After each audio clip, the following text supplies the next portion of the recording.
Magandang araw sa lahat ng mga tagapakinig ng channel na ito. Tawagin niyo po akong Buloy. Naninirahan po sa Maynila. Kasama yung aking mag-ina. Bata pa lang ako ay panatiko na po ako ng mga kwentong katatakutan. Kung anumang mga kwentong may kinalaman sa kababalaghan. Lalo at palagi rin po ako noong nakikinig sa mga radyo at nanunood ng mga programang may kinalaman sa mga ganito. Ang kwentong ibabahagi ko sa inyo ngayon ay karanasan po mismo ng tatay Samuel ko at tungkol po ito sa tiyo niya na tawagin na lang po nating Lolo Kalo na di umano'y isang aswang sa baryo nila sa kagubatan ng Romblon. Taong 1969 ay usong-uso umano yung balita tungkol sa mga aswang na naglipa na di umano sa baryo nila tatay upang maghasik at mangbiktima ng mga walang malay na taga doon. May sabi-sabi pa nga raw noon yung mga matatanda na mula daw yung mga yon sa kalapit nilang mga isla na partikular na nga sa Panay kung saan kilalang kilala yung mga ganitong nilalang. Ayon pa nga kay tatay, hindi daw nakakataka sa mga mapanghusgang tao at mga kwentuhan na kumakalat yung mismong tsuhin niya na tawagin na lang po nating Lolo Kalo dahil isa umano itong aswang sa kanilang lugar. At ayon pa nga kay tatay ay kaya raw magpalit ng anyo tulad ng isang baboy, aso at kung ano pang mga hayop. Bagaman walang matibay na ebidensya yung mga taong nagbibintang rito, ay pinaratangan pa rin daw nila yung tito ni tatay ng walang basihan. Keso parati daw siyang nakikita na nagpapagalagala sa gabi at parating naroon malapit sa lugar kung saan nga may natatagpo ang patay dahil sa pesteng aswang na yan. Nag-iisang kapatid raw ito ng tatay ko o lolo ko. Medyo minalas lang daw ito sa buhay matapos iwan siya ng kanyang asawa nang malaman nga nito na may problema sa pagbuo ng bata itong si Lolo Kalo. Kaya naman namuhay na nga ito ng mag-isa mula noon at dala yung matinding trauma sa pag-aasawa. Dahil sa wala daw itong kasama sa bahay, ay doon na nga ito pinatira ni Lolo Ruben, yung lolo ko, upang kahit papano ay malibang nga ito sa bahay. Kahit na raw maugong na nga yung mga kwento tungkol dito sa tito ng tatay ko, ni isa daw sa mga kaanak nila doon ay walang naniniwala. Kaya naman walang epekto yung mga kwento na yon. Sa totoo lang po, may isang weirdong kinikilos daw itong si Lolo Kalo ayon kay tatay. Dahil may mga pagkakataon daw na hindi ito kumakain ng isang buong araw at kakain na lang daw sa mga susunod na araw. Wala daw silang ideya kung bakit ganoon nga yung ginagawa nito. Isang gabi habang naghahapunan nga yung pamilya nila tatay Samuel, ay napansin daw ni tatay na hindi kumakain itong si Lolo Kalo. At dahil normal lang daw ito sa pamilya nila, ay pinagsawalang bahala na lang daw nila yon at ng kanyang mga nakababatang kapatid. Bandang alas 9 daw ng gabi habang nakahiga daw si tatay sa kwarto nilang magkapatid, ay hindi raw siya makatulog. At panay lamang daw yung pag-ikot-ikot niya sa higaan na kinalaunay kinainisan nga ng kanyang mga kapatid na katabi niyang matulog. Dahil daw dito, minabuti na munang sumilip ni tatay sa bintana nila sa kwarto upang makapagmuni-muni. Habang nakadungaw raw siya doon sa may labas ng bahay, ay nagtaka siya kung bakit bukas pa nga yung ilaw sa maliit na kubo ng kanyang tito Kalo. Kaya naman naisip niyang magpunta muna doon upang makipagkwentuhan. Tutalay gising pa naman ito. Matapos may kandado nga ni tatay Samuel yung pinto ng bahay nila, ay ganoon na lang daw yung pagtataka niya nung makita niya na sinarado rin daw ni Lolo Kalo yung bahay nito na tila ba lalabas at may pupuntahan kung saan. Abado pa raw si tatay nung mga sandaling yon. Lalo na nga nung pumasok sa isipan niya yung tungkol sa mga kwentuhan. Naaswa nga yung kanyang tito. Alertong nagpalingalinga nga itong si Lolo Kalo noon sa paligid bago daw lumabas ng mismong tarangkahan palabas sa madilim na daan. Dahil curious daw yung tatay ko noon kung ano nga ba yung tunay na katauhan ng kanyang tsuhin, ay naisip daw niyang sundan ito kung saan nga ito pupunta. Ubod raw ng bilis yung paglalakad ni Lolo Kalo na halos hindi raw matanaw ni tatay dahil medyo malayo nga yung distansya niya upang hindi nga siya nito makita o mabisto. Magti 30 minutos na raw noon yung lumipas at sa wakas ay tumigil daw itong si Lolo Kalo sa bahay nila Aling Miling na kilalang konsehal sa kanilang baryo. Sumandal daw si Lolo Kalo sa isang istante sa may labas ng bahay upang magtago na tila ba merong inaabangan. Lumipas pa nga yung ilang mga minuto nang paghihintay doon sa labas ay nakaramdam nga ng panlalamig yung tatay Samuel ko sa hindi rin niya maipaliwanag na dahilan. Malakas daw yung kabog ng kanyang dibdib na para bang may mangyayaring hindi maganda, kaya naman nakiramdam nga siya at nagpalinga-linga sa paligid. Hanggang mawala nga ng bahagya sa kanyang paningin si Lolo Kalo. Sa muling pagbaling ni tatay ng tingin sa pwesto kung nasaan nga kanina si Lolo Kalo, ay halos maihiraw siya sa kanyang pinagtataguan nang makita yung isang malaki at itim ng baboy na sumisingot-singot sa paligid na para bang merong hinahanap na kung ano. Dahan-dahang namawis ng malamig yung buong katawan ni tatay noon dahil sa kabang kanyang nararamdaman. Habang hindi nga rin niya may hakbang yung kanyang mga paa dahil sa labis na pangangatog ng tuhod nito. Alam kasi niyang baka aswang talaga yung kanyang tsuhin. Alam rin po niya na matalas nga yung pandinig ng mga aswang. Kahit mahinang mga ingay ay madali nga nilang mapapansin. Aswang. Tunay ngang aswang yung Tito Kalo ko. Gaya ng sabi ng ilang mga kapitbahay. Takot pa raw niyang sambit sa kanyang sarili. Sinulyap-sulyapan daw ng ilang ulit ni tatay noon yung baboy na yon. Pero nung umikot na raw ito ay nawala nga ito sa kanyang harapan. At doon na nga siya nagdesisyon na tumakbo na upang makatakas sa nilalang na yon. Sa tindi raw ng takot ni tatay ay halos mga 10 minuto lang raw niyang tinakbo yung bahay ni Aling Miling patungo sa kanilang bahay. Sa takot daw ni tatay nung gabing yon ay magdamag siyang nagbantay sa bintana nila sa kwarto sa muling pagbabalik ng aswang na si Lolo Kalo. Pero hindi na nga inabot ni tatay yung pagbalik ng kanyang tsuhin dahil nakatulog raw siya habang nakasandal sa pader. May araw na nga nung ginising siya ng kanyang kapatid upang pahigain sa kama. Pero imbis na humiga at matulog, ay nagtatatakbo na nga raw siya palabas ng bahay upang puntahan yung tapat ng bahay ng kanyang Tito Kalo. Kakatok pa lang sana si Tatay Samuel sa pinto ng bahay nang bigla itong pagbuksan ni Lolo Kalo. "O iho, anong ginagawa mo dyan? Kanina ka pa ba?" Masigla pa raw nitong tanong kay tatay. Tila daw binuhusan ng malamig na tubig si tatay nung mga sandaling yon. Lalo na nga nang mapansin niya na masiglang masigla yung kanyang tsuhin. Magtatanong pa raw sana si tatay noon kay Lolo. Pero napatigil nga ito nang humahangos na dumating yung kanyang ina. "Yung asawa ni Aling Miling na disgrasya kagabi at mukhang aswang yung nakadali." Hinihingal pa raw nitong Saad. Sa puntong yon ay unti-unti nang nagtaka yung isip ni tatay. Dahil nga sa mga nangyayari, naalala niyang may malubhang sakit nga pala yung asawa ni Aling Miling na si Mang Toby, na isang retiradong pulis na nagkaroon ng malubhang sakit na diabetes. Ayon daw sa mga matatanda sa lugar nila tatay, bukod sa mga buntis ay mabango rin daw sa pangamoy ng mga aswang yung mga taong malapit ng mamatay o merong mga malubhang sakit. "Ano ulit yung itatanong mo sa akin, iho?" Nakangiting tanong pa raw ng tsuhin niya kay tatay. Wala po. Babati lang sana ako ng magandang umaga." Saad naman daw ni tatay na halatang natakot nga ito sa mga naisip niya tungkol sa kanyang tsuhin. Mula noon ay nangilag na nga si tatay kay Lolo Kalo. Sa tuwing kakausapin daw siya nito ay isang sagot lamang yung ginagawa ng tatay ko.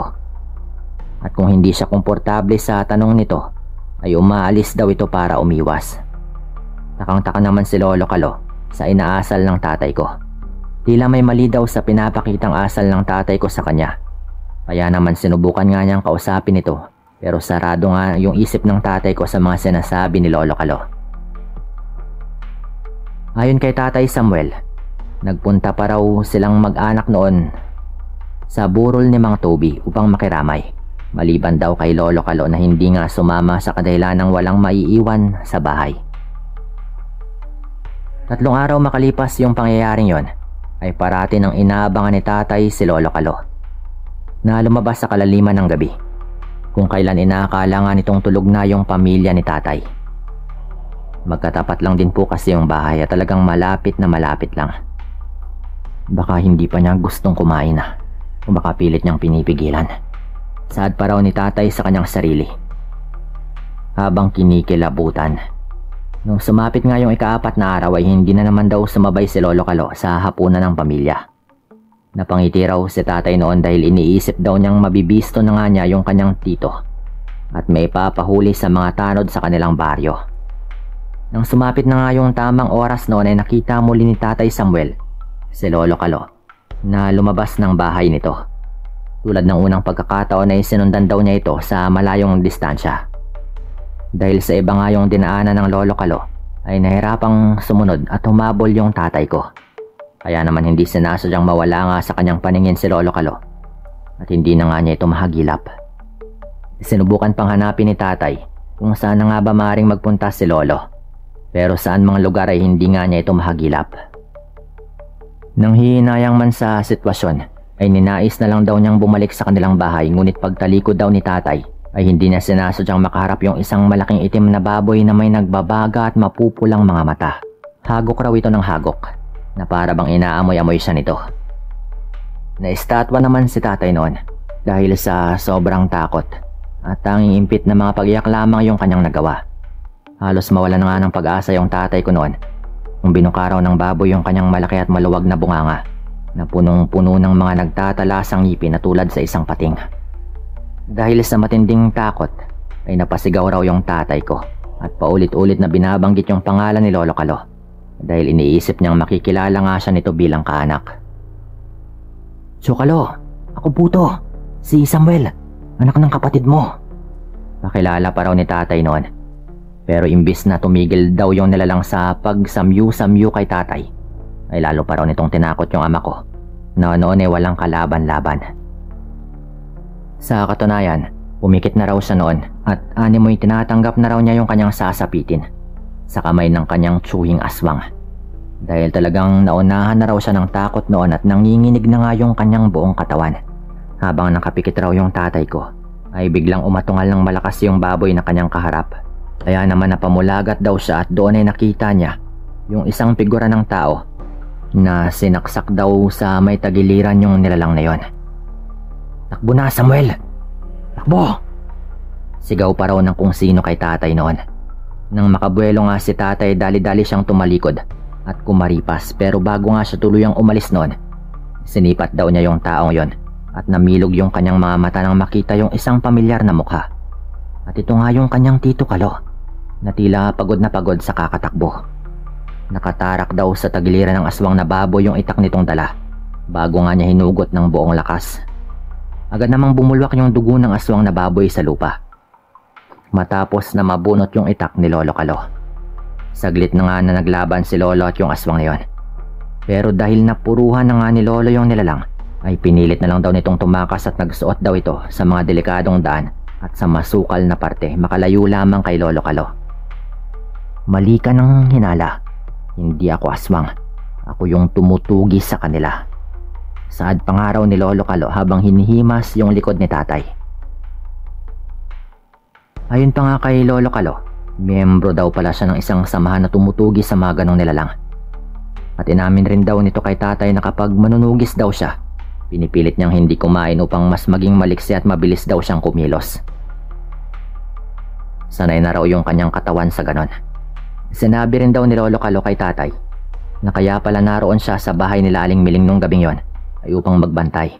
Pero nilansi daw siya ng aswang at gumawa daw ito ng komosyon sa ibang bahay na kanyang nirespondihan. Sa pag-aakalang naroon nga yung kanyang tinutugis na aswang. Pagbalik daw niya sa bahay nila Aling Miling ay huli na raw yung lahat at namatay na nga si Mang Toby. Dahil daw sa pagkakapahiya niyang yon ay hindi nga niya kayang humarap sa nabiyudang matanda at nanatili na lang daw siya sa bahay at hindi na nga nakipaglibing. Nang mapagtahi-tahi daw ni tatay yung kwento ni Lolo Kalo, niyakap raw niya ito ng mahigpit at humingi nga siya ng pasensya dito. Kaya daw pala pinagtatawanan siya ng kanyang mga magulang nung sinabi niyang aswang nga yung tsuhin niya, ay dahil alam pala ng mga ito yung tunay na katauhan ni Lolo Kalo. At yun nga yung pagiging manunugis ng aswang. Magmula nga po na talagang napahanga raw si tatay ng kanyang tsuhin. At kung minsan nga raw ay sinasama pa raw siya nito. Hanggang dito na lang din po itong kwentong ito. At maraming salamat po sa inyong lahat.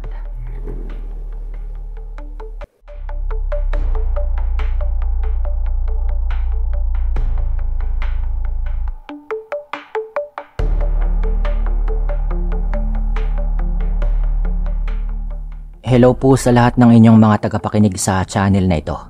Tawagin na lang po ninyo ako sa pangalang Robert. Hindi ko tunay na pangalan. Ayaw po kasing mabash dahil sa ikukwento ko tungkol sa aking angkan at yung usap-usapan na may lahi raw kaming aswang. Bata pa lang po ako noon nung matandaan ko na may bali-balita na nga sa aming lugar sa Bulacan na may lahi daw na aswang yung aming angkan. Kaya naman naging tampulan po kami ng tukso noon sa eskwelahan. Parati po kami noong pumapalag ng pinsan kong tawagin nating Adi sa mga mapanuyang mga kaklase. Kaya naman naging suki na po kami ng principal's office noon. At halos manawa na rin po yung aming mga magulang sa pagpunta at pag-attend para sa mga disciplinary actions. Ilang ulit ko nang sinabi sa inyo na wag kayong pumatol sa mga mapanuksong kaklase, hindi ba? Bulyaw pa sa amin ni nanay noon habang tahimik kaming nakikinig ni Adi. Masakit man pong isipin, sa totoo lang. Pero talagang kinatatakutan po sa negatibong paraan yung aming angkan. O hindi naman ay inaalipos na po kami ng mga kaklase. Dahil sa apelyido po namin na hindi ko na lang ibabahagi para sa privacy na rin po namin. Kung tatanungin mo po ako sa kung paano o bakit kami sinasabihan ng ganito, ay dahil po sa lola naming tawagin na lang po nating Lola Patring. Hindi na masyadong malinaw sa akin yung mukha ng lola ko at tanging sa mga larawan ko na lang po ito nakikita. Ayon po kasi sa tatay ko, ay lola pa raw niya sa tuhod itong si Lola Patring at ubod na nga raw ito ng tanda. Sabi pa nga ni tatay nakalimot na raw itong si Lola Patring ng pagbibilang ng kanyang edad dahil sa labis na katandaan nito. Basta't yung alam lamang daw nilang magkakapatid ay lagpas na nga ng 100 yung edad nito nung panahong yon. Ayon pa sa tatay, nung kapanahunan daw nito ay hindi pa raw masyadong develop yung lugar namin sa Bulacan at may kasukalan pa raw talaga yung lugar doon. At may mga bali-balita nga raw na si Lola Patring daw ay nakikita nilang gumagala sa gabi sa hindi malamang dahilan. Kung minsan daw ay namamataan ito sa mga kabahayan ng mga buntis na nagpapalakad-lakad. Paroon at parito na parang hindi mapakali sa kanyang gawi. Sinubukan na raw itong pigilan ng ilang mga tanod na rumoronda nung pero palagi lang daw silang tinatakasan ito at kung saang lugar daw siya nagpupunta makaiwas lamang sa kanila. Tay, hindi naman dahil lang doon ay pagbibintangan na nga nila si Lola, hindi ba? Wala namang bastian yung mga ganong haka-haka eh. Saad ko pa nga po noon kay tatay. Napakunot naman yung noon namin ni Adi nang umiling si tatay noon at muling magkwento. Ayon sa kanya, ay may mga pagkakataon daw na maging yung pamilya nga namin ay kinu-question yung mga chismis kung totoo nga raw ba ito o meron talagang basyan. Isang gabi nga raw ng Setyembre noong mga dekada 90, nang magsigawan nga raw yung isang kapitbahay nila sa lugar na dahilan upang maalerto nga silang mga naroon. Sakto naman daw na nagiinuman nga sila tatay noon at ilang mga kaanak ko ring lalaki sa may labas ng bahay. Kaya sila nga raw yung unang nakaresponde sa kung sino man yung sumisigaw na yon. Nanay daw yun ng kapitbahay nilang si Adela, na noong mga panahong yun daw ay nagdadalang tao. Hindi nga lang daw sigurado si tatay noon kung ilang buwan na nga ba yung pinagbubuntis nito. Basta't malaki na raw yung tiyan. Kakadating lang daw ni Aling Maming galing sa pamilihan nang mabungaran nga raw nito yung wala ng buhay na katawan ng kaisa-isa niyang anak na babae. At masakit pa raw nito, ayon kay tatay. Wakwak raw yung tiyan ng babae na parang sinadya upang makuha nga yung sanggol sa kanyang sinapupunan. Kitang-kita rin daw sa itsura at postura ng bangkay na lumaban naman ito, wag lamang makuha yung kanyang pinakamamahal na anak. At base nga raw sa pagkakapwesto ng bangkay at postura nito, ay may hawak na raw itong dugoang kutsilyo habang nakasandal sa isang cabinet na kahoy. Sabog at nagkalat daw yung dugo sa paligid noon. Nang makarinig daw ng kalabog sa bubungan yung mga tao doon, pati na raw sila tatay, ay agaran daw silang naglabasan upang tignan kung ano nga ba yung may likha ng ingay na yon. At sa kanilang pagtingala, ay doon nga raw nila nakita yung isang maitim na nilalang na mabilis yung pagtalon-talon sa mga puno dahil kakaunti pa lang daw kasi yung mga kabahayan sa amin noon na talagang masukal pa nga yung lugar. Tinangka pa raw nilang habulin yung nilalang na alam nilang aswang.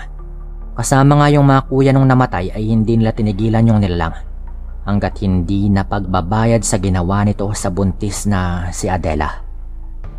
Nang mapagtanto daw ng grupo nila tatay noon na hindi nga nila mahahabol yung nilalang na iyon, sinubukan raw nilang maghiwa-hiwalay upang mapabilis yung paghabol sa aswang. 3 raw silang magkakasama noon na humabol nang mamataan nga nila yung aswang na yon na sumabit sa lambat na pinatutuyo ng isang kapitbahay kaya agad daw nila itong sinilo. At halos takasan daw sila ng lakas ng loob nang makita yung nakakapangilabot at walang kasing pangit na itsura ng isang aswang na yon. Kapansin-pansin rin daw ang isang malaking sugat nito sa may tagiliran na para bang sinaksak ng kung anumang matalim na bagay. Dahil sa medyo malamlam nga yung liwanag na nagmumula sa buwan, ay hindi nga nila nalaman kung ano nga ba yung kasarian ng aswang na yon, kung babae ba ito o lalaki. Nang papadating ng araw yung mga kasama nilang humahabol kanina upang tumulong na maigupo yung aswang na yon, kinagat raw ng aswang yung isa sa mga nakahawak sa lambat, dahilan upang makalabas pa raw ito at makatakas na naman. At sa pagkakataon daw na iyon ay talagang nagawa raw nitong tumakas. Kaya labis daw yung panlulumo ng pamilya ng nabiktima nito. Papauwi na raw si tatay noon nang makasalubong si Lola Patring sa isang madilim na iskinita. Pawis na pawis raw ito at para bang hinihingal. Sapu-sapu rin daw nito yung kanyang tagiliran na para bang may iniindang kung ano. Nang makita raw ito ni tatay, syempre agaran nga niya itong binati at kinamusta. Tinanong raw niya ito kung napano ba, pero wala daw itong naging tugon sa kanya. Nang mamukhaan nga raw siya ng matanda, at napayakap na lang daw ito kay tatay, kaya nasamyo nga niya yung kakaibang amoy ng kanyang lola. Para daw yung sunog o sinunog na langis na hindi rin daw niya maintindihan. Hindi naman daw ito ganun kabaho, pero may kakaiba daw itong hatak sa pangamoy na mahirap daw na ipaliwanag. Nung sipatin daw ni tatay yung sapu-sapu ng matanda ay ganoon na lamang yung gulat niya dahil nakita niya yung isang mahaba at malaking sugat na para bang sinaksak ng kung anumang matalim. Hindi daw nagsasalita si Lola noon, pero halata daw ni tatay yung pagdaing nito dahil sa tinamong pinsala. Habang inaalalayan daw niya si Lola ay unti-unting pumasok sa kanyang isipan yung tungkol sa aswang na kanilang hinahabol. At sa biglaang pagsulpot ni Lola Patring sa lugar kung saan nga rin namataan yung aswang na yon. Nang maalala nga ni tatay yung kaparehong sugat ng matanda sa nakita niyang aswang, dito na nga raw siya unti-unting kinabahan noon at nangatog yung kanyang kalamnan. Alam na daw kasi ni tatay na may posibilidad na ito ngang si Lola yung aswang na kanilang hinahabol. Hindi daw siya nagpahalatang natatakot siya, bagkus ay pinagpatuloy lang daw niya yung pag-alalay sa matanda. Hanggang makarating araw sila sa bahay nito, sa may dulo rin ng barangay. Hindi daw kasi nila kasama yung matanda sa bahay dahil may sarili naman daw itong tirahan doon sa may bandang dulo. Nang marating daw nila yung bungad ng bahay ni Lola Patring, ay dito ng araw nito tinapik-tapik si tatay sa balikat upang pasalamatan. Bagamat wala itong sinabi sa kanya, ay naintindihan naman daw yon ni tatay. Ilang hakbang pa lamang daw siya mula sa pagtalikod ay nagtatatakbo na nga siya sa takot nang mapagtanto na kaya pala hindi nagsasalita si Lola Patring ay hindi pa raw bumabalik sa pagiging normal yung bunganga nito at punong-puno pa rin daw ng matatalas na mga ngipin na pilit daw nitong tinatago. Mukhang hindi raw siya agad nakabalik sa kanyang normal na anyo, lalo at meron nga siyang iniindang pinsala. Mula daw noon ay hindi na nga nagpupunta o nagpapakita doon si tatay sa bahay ng kanyang Lola Patring. Sa labis rin natakot, pero kahit na ganon, umiiral daw kay tatay yung timbang ng dugo, kaya wala siyang pinagsabihan ng kanyang nalaman tungkol kay Lola Patring. May pagkakataon pang araw noon na napadaan si tatay sa bahay ng matanda at pinilit na lamang daw niyang umiwas o di kaya hindi na nga tumingin sa bahay. Baka raw kasi tawagin siya ng kanyang lola at muling pakisuyuan. Baka makawilihan pa raw siya ni Lola, gayong wala nga itong pamilya na kasama at baka siya pa raw yung mapiling sumalo ng mutya nito. Ayon pa nga kay tatay, ipinamana daw ng matandang aswang yung kanilang legasiya sa mga kaanak nilang napipisil na magmana upang hindi maputol yung pag-aangkin ng ganong kapangyarihan. Na kung anong dalang swerte raw yung pagiging aswang bilang isa sa kanilang mga kakayahan. Tay, sa panong paraan po ba na Umiling-iling lamang si tatay noon nang itanong ko ito sa kanya at wala daw siyang alam sa tunay na dahilan ng kamatayan nito. Basta't isang araw daw ay natagpuan na lamang daw ito ng isang kaanak nila na dumaan sa bahay ng matanda na nilalanggam na raw ito at ilang oras na nga ring patay. Nasa Maynila daw si tatay noon nung mabalitaan yung pagkamatay ng Lola Patring. Kaya naman umuwi raw siya sa Bulacan upang makipaglamay bilang paggunita at pagrespeto na rin sa kanyang yumaong lola. Biyernes na raw yun ng madaling araw at nagbabantay nga sila ng kanyang mga kaedaran na mga pinsan sa labi ng kanyang Lola Patring. Nang biglang mamatay daw yung ilaw sa buong kabahayan. Panandaliang natahimik daw yung lahat noon dahil sa pagkagulat sa hindi inaasahang pagkakataon. Mabuti na lamang daw at may mga nakasinding kandila sa kabaong ni Lola Patring. Kaya kahit na malamlam yung bigay nitong liwanag, ay mapagtsatsagaan na rin daw kahit papano. Meron naman daw kasi silang Petromax sa bahay. Ngunit kinakailangan pa nga po itong paringasin upang magamit at hindi ito ganon kadaling asikasuhin. Sa mga nakakaalam po ng Petromax ay alam po siguro ninyo yung ibig kong sabihin. Habang nag-aasikaso nga yung mga kaanak ni tatay para mabuksan yung Petromax ay nakarinig daw silang lahat na mga naglalamay doon ng kakaibang tunog. Tunog na para bang mga hagok na naghahabol ng hininga. Nakaramdam ng takot yung lahat ng mga tao noon kaya ni isa sa mga naroon ay walang kumikibo.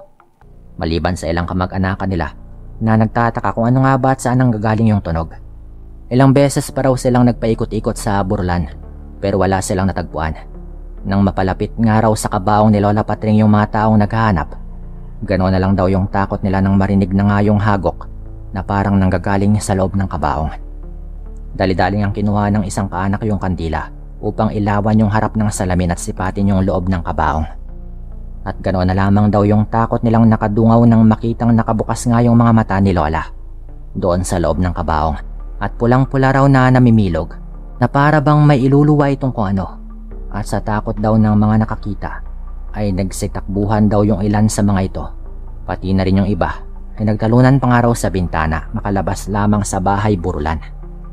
Nagmamadali daw na naglapitan sa kabaong yung ilang kaanak nila at pinihit yung sarahan ng kabaong upang hindi daw makabangon yung kanilang lola. Naging magulo daw yung gabing yon dahil sa matinding takot na nasaksihan ng lahat ng naroon sa burol ng kanyang lola. Kinabukasan daw, napagdesisyonan nga ng pamilya namin noon na ipalibing na nga itong si Lola Patring upang hindi na nga putaktihin pa ng katanungan o mga kung ano-ano pang chismis. Nakakaya na rin daw kasi yung lagay namin ng aming angkan.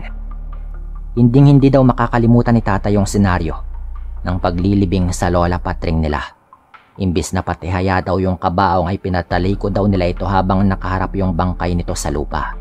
Dahil ayon daw sa kanilang napagtanungang manggagamot, yung mga aswang daw na hindi na ipasa yung kapangyarihan o sumpa ng kanilang mga pagkaswang ay magiging isang amaranhig umano at kalaunay babangon pa raw sa hukay. Matapos nga raw mailibing si Lola Patring, dito na nga raw nagkawatak-watak yung pamilya nila tatay upang mamatay nga yung issue tungkol sa pagiging aswang ng kanilang angkan. Pero tulad nga ng sabi ko, pati po kami noon ay tinutukso pa rin ng ilang mga kababaryo dahil marami pa rin nakakaalam sa mga naging lihim ng aming angkan. Pero ito lang po yung masisiguro ko. Hindi po aswang yung tatay ko at ganun rin po kami. Hindi ko lang po sigurado sa iba naming mga kabag-anak. Dahil ayon kay tatay ay malaki daw yung posibilidad na meron pa rin talagang aswang sa mga nagkawatak-watak na nga nilang mga miyembro ng kanilang angkan. Gayunpaman, hanggang dito na lang din po itong kwento kong ito. At maraming salamat po sa inyong lahat.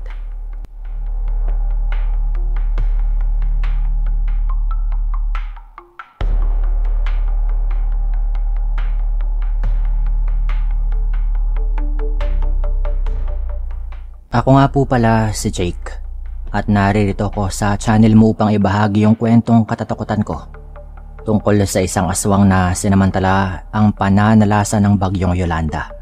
Nga pala hindi ko na po babanggitin yung eksaktong lugar kung saan nga ba naganap yung kwentong ito. Pero ang masasabi ko lang po, isa rin po ito sa mga probinsyang talagang nasalanta at marami pong mga taong nangamatay dahil nga sa tindi ng hangin noon at lakas ng bagyo. At syempre bilang proteksyon na rin po sa lugar, lalo at marami rin naman pong mga turistang dumadayo sa aming baryo. 22 po yung edad ko noon nung tumama sa amin yung bagyong Yolanda na kumitil rin ng maraming buhay sa aming lugar at sumira ng milyon-milyong halagang mga kabahayan, palayan at kung ano-ano pang mga ari-arian. Dahil sa tindi ng bagyong yon ay medyo matagal po kami noon na nawalan ng kuryente. Sinira po kasi ng malakas na gupit ng hangin yung mga poste na pinagkakabitan ng mga kawad. Habang yung iba naman pong mga linya ay nabagsakan rin. Dahil ano pang maganda putol-putol po yung mga yon. Kahit na ganun nga yung nangyari sa aming lugar, ay laking pasalamat pa rin namin dahil kahit na papano ay hindi nadama yung bahay namin at okay naman yung kalagayan ng lahat ng aking mga kamag-anakan. Kaya naman bilang tulong sa aming bayan ay nagpresenta nga kami ni tatay noon upang mag-rescue ng mga kabahayan at tumulong rin sa pagsasaayos ng lugar. May mga parte po kasi noon na medyo binaha at meron din pong mga parte noon na malapit po sa mga dalampasigan. Kaya kailangan din talaga ng rescue dahil meron pong matitigas yung mga ulo na ayaw lumikas. Sakay ng isang rescue boat ay sinimulan nga namin la tatay yung maghanap ng mga bangkay noon na nailibing nga sa bahang may halong putik. Ayon po kasi sa ilang taga-patag ay rumaragasa daw yung pinaghalo-halong lupa, bato at putik mula sa malapit na bundok sa aming lungsod. Nakakalating araw pa lang po kami noon ay halos 15 bangkay na po ng tao yung aming na-recover noon. 4 po sa mga ito ay mga bata na umiidad ng 8 taong gulang hanggang 12 taon siguro. Labis po yung paghihinagbis ko nang makita yung karumal-dumal na sinapit ng mga biktima ng kalamidad. Bandang alas 9 na nga ng gabi, nang matapos kami sa pag-aasikaso at pagtitipon ng mga bangkay na aming nakuha. At napagdesisyon na nga namin ni tatay noon na umuwi na ng bahay.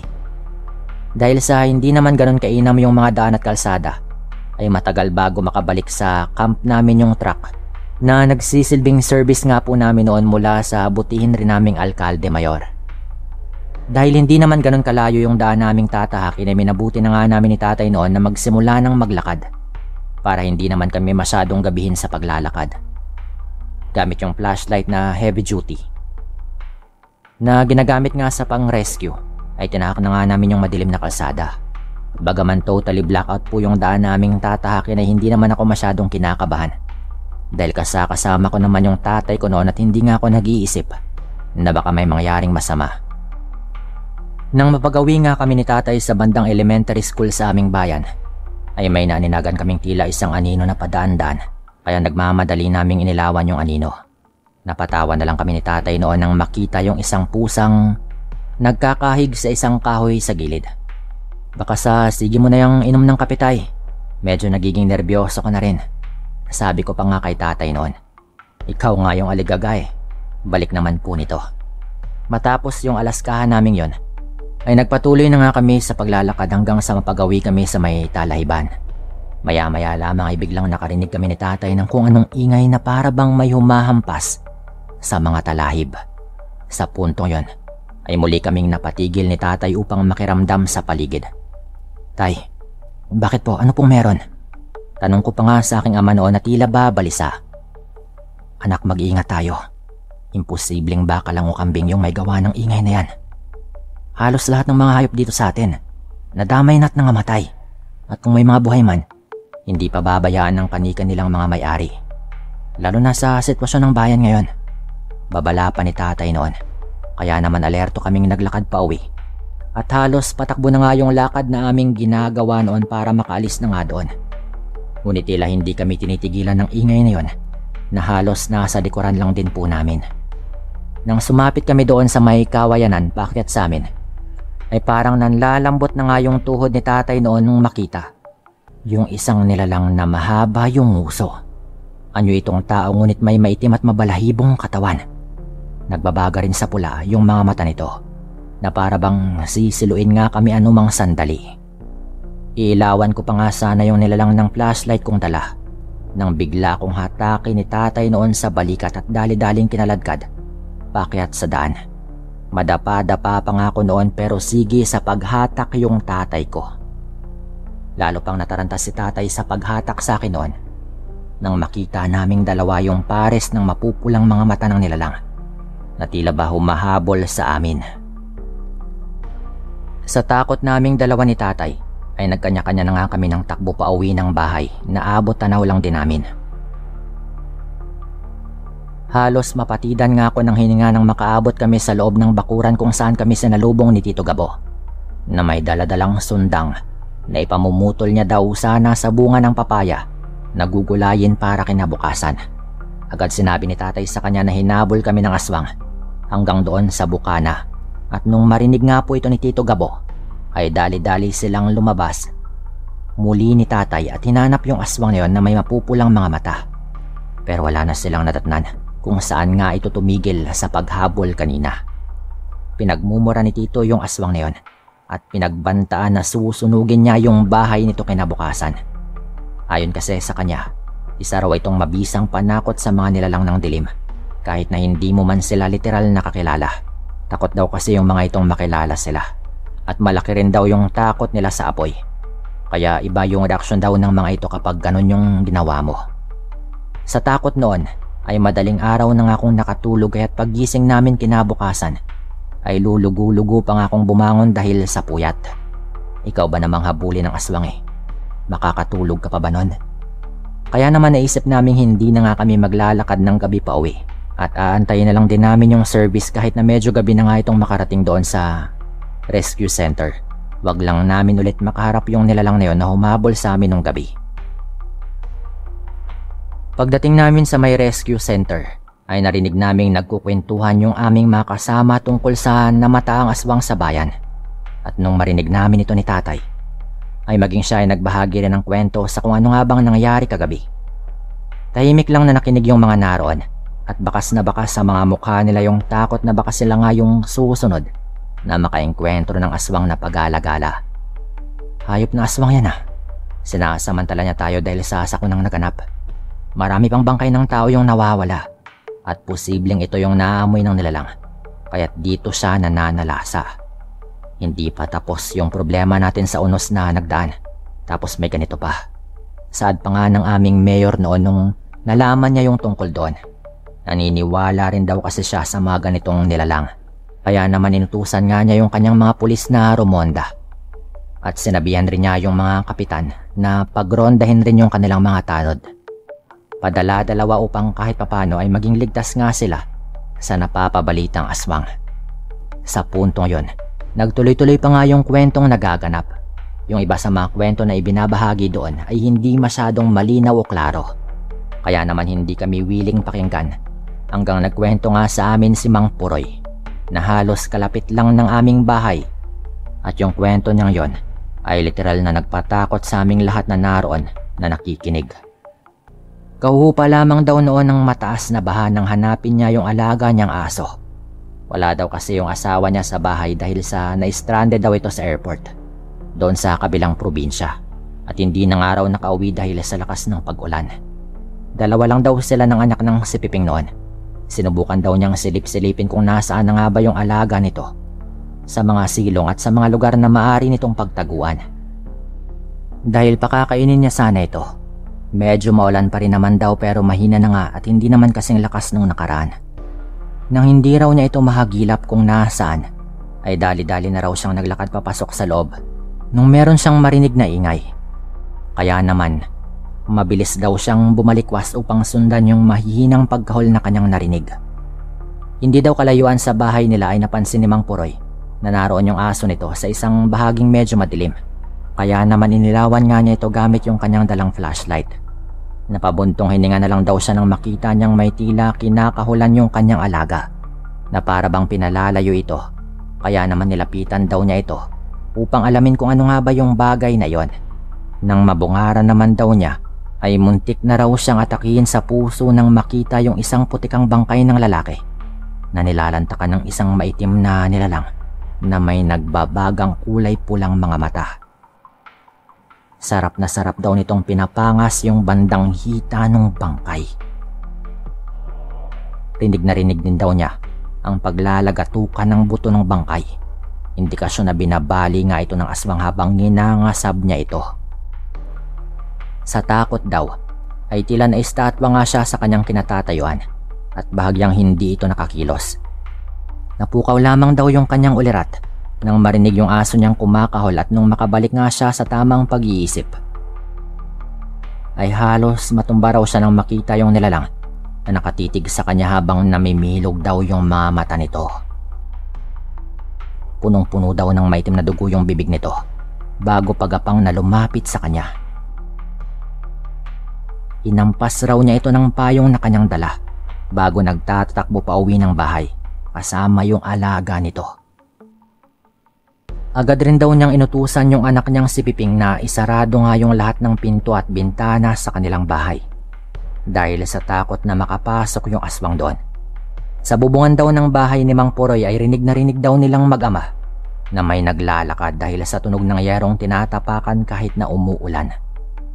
Mabuti na lang daw at naayos naman niya yung mga bahagi ng kanyang bubong na natuklap dahil sa nagdaang bagyo. Sinusubukan rin daw ng aswang na yon na kalampagin yung mga bintanang nakasara at kinalabog yung mga pinto. Pero sa lahat ng pagtatangkang yon ay ni isa'y walang umubra. Mabuti na lang at medyo matibay naman yung pagkakagawa ng kanilang bahay. Buong gabi daw silang nagbantay hanggang mga 3:00 ng madaling araw. Nung maramdaman daw nilang wala na nga yung ingay sa labas, doon pa lamang daw sila napanatag na mag-ama. At nung pumutok ng araw yung araw noon, ay sinubukang balikan ni Mang Puroy yung bangkay na kinakain ng nilalang. Pero wala na raw yun doon at baka tinangay na raw pauwi sa kanila kung saan man makakain niya ito ng walang nakakaistorbo. May mga kwento pa yung ilan sa mga voluntaryo noon na kagaya namin tungkol sa aswang nung lumipas yung mga iba pang araw. Pero hindi na nga ito gaya ng mga nauna na literal na agresibo yung aswang at harap-harapang nagpapakita para manghabol. Lalo at medyo kumalat na rin po yung mga kwento noon. At malawakan na rin yung mga pagbabantay at pagpapatrolya na nagaganap upang maging ligtas nga at tahimik yung mga sumunod na gabi. Nung matapos yung clearing noon at ma-recover din yung karamihan sa mga bangkay dahil meron pa rin naman pong hindi na na-recover pa, ay tuloy na rin pong nahinto yung pananalasa ng aswang noon. Bali 37 po yung lahat ng bangkay na na-recover ng aming grupo. Pero syempre marami pong na-recover din yung iba at marami ring hindi na talaga nakita. Bukod sa nakakapangilabot na pag-recover ng mga kababayang namatay, ay nahaluan rin po ng kababalaghan yung pagboluntaryo namin noon sa mga rescue operation. Talagang hindi po namin malilimutan yon. Kahit yung iba ay hindi naniniwala sa mga naganap noon. Basta kaming mga nakasaksi, talagang naniniwala kaming merong mga aswang. At naniniwala rin kaming marami pa sila. Hindi lang nararanasan pa ng karamihan. Dito ko na rin po ito tatapusin at maraming salamat po sa inyong lahat.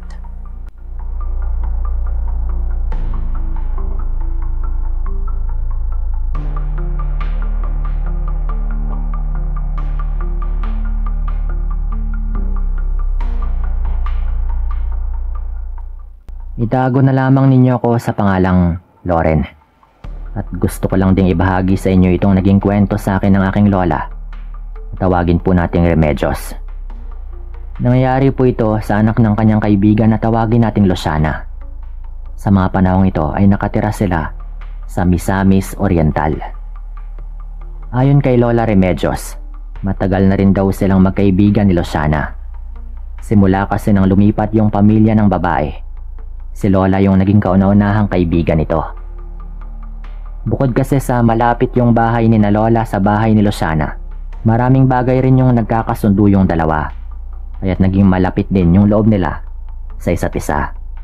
Meron na raw noong anak si Luciana at ito nga yung tanging kasama nito sa bahay. Sa pagkakatanda ni Lola ay nasa 6 na taong gulang yung edad ng anak ng kanyang kaibigan. Hindi naman nagtanong noon si Lola tungkol sa ama ng bata, gayong ayaw niya ring panghimasukan yung buhay ng kanyang kaibigan. Dalaga pa ng mga panahong yon si Lola, kaya't napalapit rin daw yung kanyang loob sa anak ni Luciana. Halos kapag wala si Luciana dahil may pinupuntahan daw ito, ay naiiwan nga yung anak nito kay Lola. Kapag ganoon, niyayaya na lamang niya itong mamasyal hanggang sa makauwi na nga yung kanyang kaibigan. Sa paglipas nga noon ng mga buwan, wala namang kakaibang napapansin yung lola ko kay Luciana. Minsan nga ay nagkukwento na sa kanya yung kanyang kaibigan tungkol sa ama ng bata. Ayon nga kay Luciana, ay iniwan nila yung ama ng kanyang anak dahil nagkaroon nga sila ng problema. Nakinig na lamang noon si Lola sa kwento nito. Ngunit napansin din ni Lola na maingat sa pagkukwento yung kanyang kaibigan. Hindi na rin nagtanong pa noon si Lola gayong ayaw rin niyang isipin ng babae na talagang gusto niyang malaman yung mga detalye sa buhay nito. Sa kadahilan ng madalas nga na nakakasama noon ni Lola yung bata, nang lumaon ay meron siyang napansin rito. Noong una, inakala lang ni Lola na normal pa yon, kaya't hindi lang din muna niya pinagtuunan ng pansin.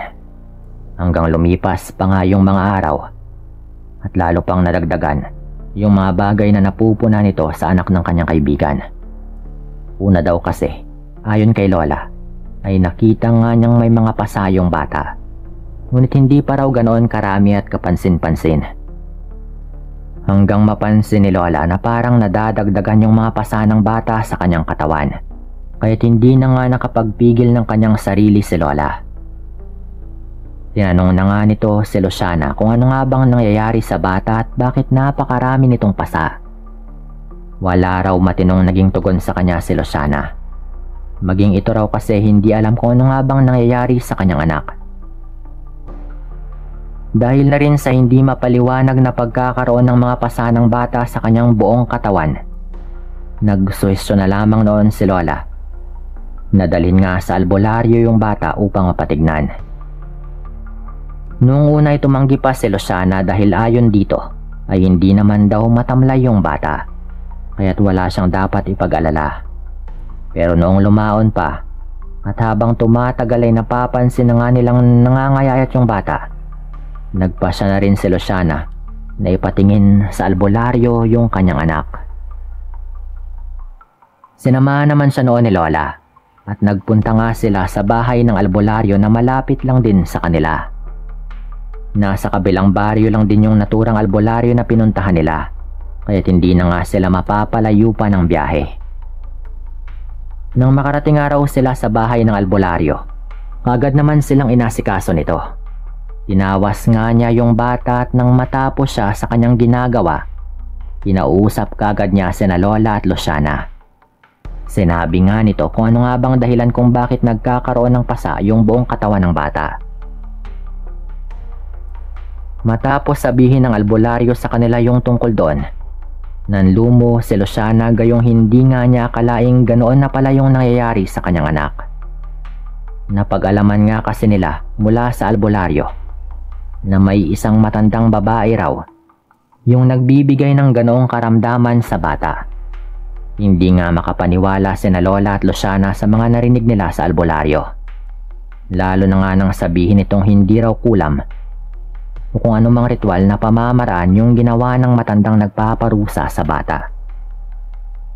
Noong tanungin naman nila yung manggagamot kung ano nga ba yung ibig nitong sabihin, ay nagsuwestyon na lamang daw itong bantayan yung bata lalo na tuwing gabi. Dahil mukhang yun daw yung oras na pag-atake sa anak ni Luciana. Nagtaka pa sila noon, ngunit ginawa lang din nila yung sinabi ng manggagamot. Bago nga matulog si Luciana, binabantayan na lamang daw niya yung bata. Meron din daw siyang naririnig na mga ingay kung minsan. Ngunit bigla ring nawawala lalo na kapag sinunod nga niya yung sinasabi ng manggagamot na lagyan ng asin at bawang yung higaan ng kanyang anak. Noong una ay tila naguguluhan nga si Luciana kung ano nga bang nangyayari sa kanyang anak. Pero nang lumaon ay nadiskubre na nga niya yung totoong dahilan kung bakit nagkakaganon yung kanyang anak. Isang gabi raw kasi noon, hindi raw makatulog si Luciana dahil maliban sa binabantayan niya yung kanyang anak, ramdam din daw niyang parang napakalinsangan ng paligid. Dahil nga roon, pakiramdam niya ay napaka-irritable nga nito ng mga sandaling yon. Nagpasya na lamang si Luciana noon na iwan yung kanyang anak upang tumungo sa kanilang kusina at kumuha ng mainom.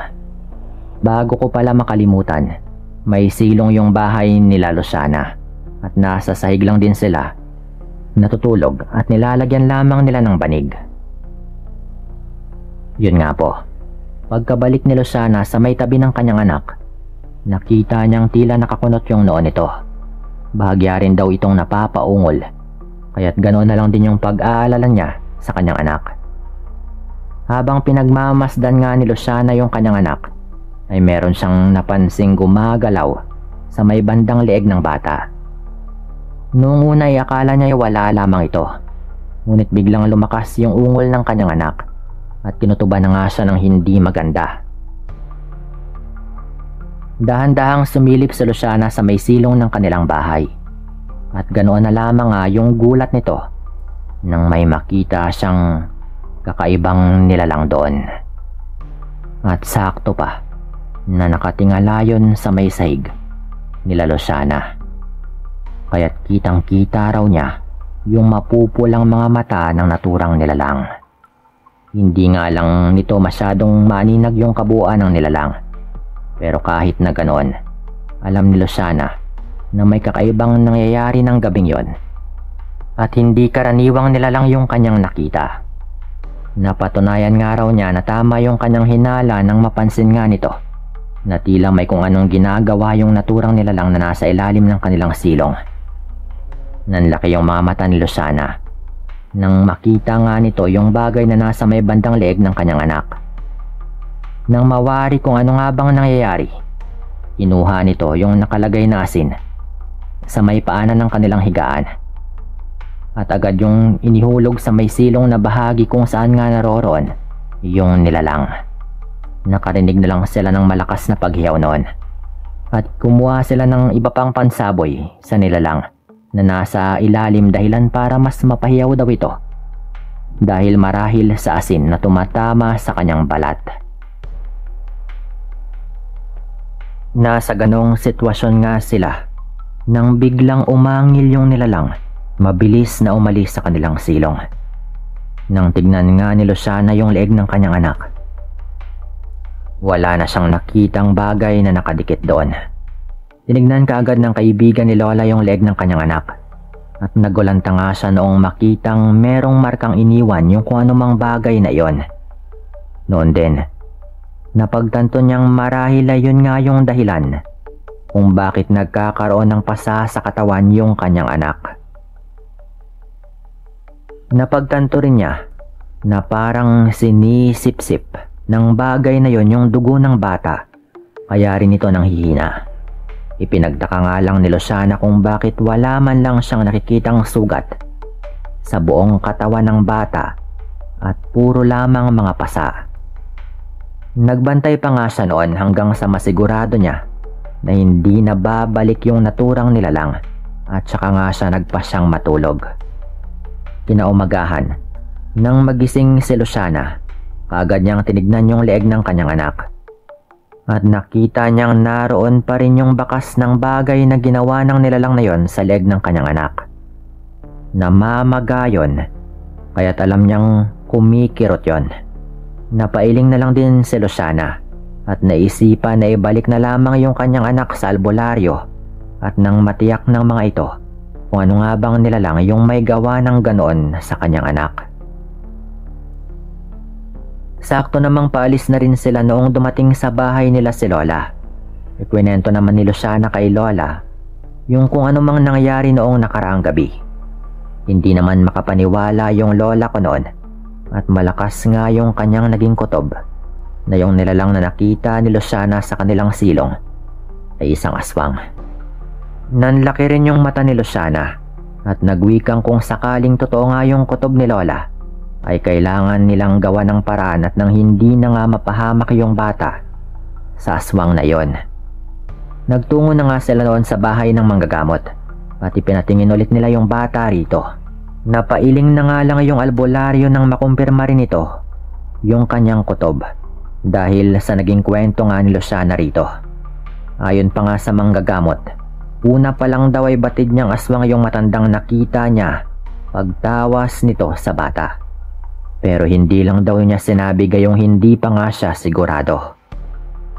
Dahil sa naging kwento ni Luciana tungkol sa mga nangyari, pinayuhan siya ng albularyo na kung maaari ay wag na nga nitong ihiga yung bata sa may sahig. Inutos niya rin na maglagay si Luciana ng mga pangontra sa aswang sa ilalim ng silong at maging sa hinihigaan ng bata. Nagbigay rin ito ng gamot na pwedeng ipainom sa anak ni Luciana at binigyan din niya ng proteksyon sa aswang yung bata. Laking pasalamat noon ni Luciana dahil sa tulong ng albularyo. Simula nga ng araw na yon Ginawa ni Luciana yung mga sinabi sa kanya ng manggagamot. Nagbabantay din siya at kung minsan pa ay kasama rin nila si Lola na natutulog sa kanilang bahay upang magbantay sa bata.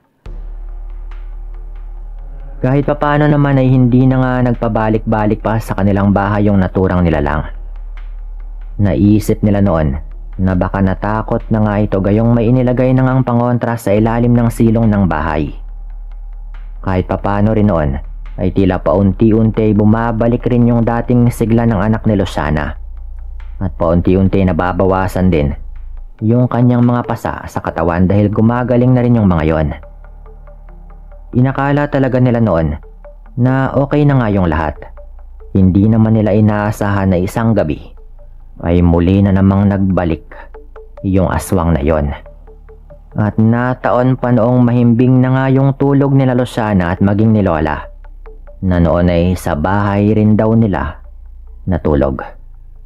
Naalimpungatan na nga lang sila nang malakas na naiyak yung bata habang humihingi ng tulong. Nang makita nila yung bata ay nagulat sila dahil may bagay na nakakapit sa leeg nito na nagmula sa silong ng bahay ni Luciana. Dahil nataranta na nga sila, mabilis nila yung sinabuyan ng asin.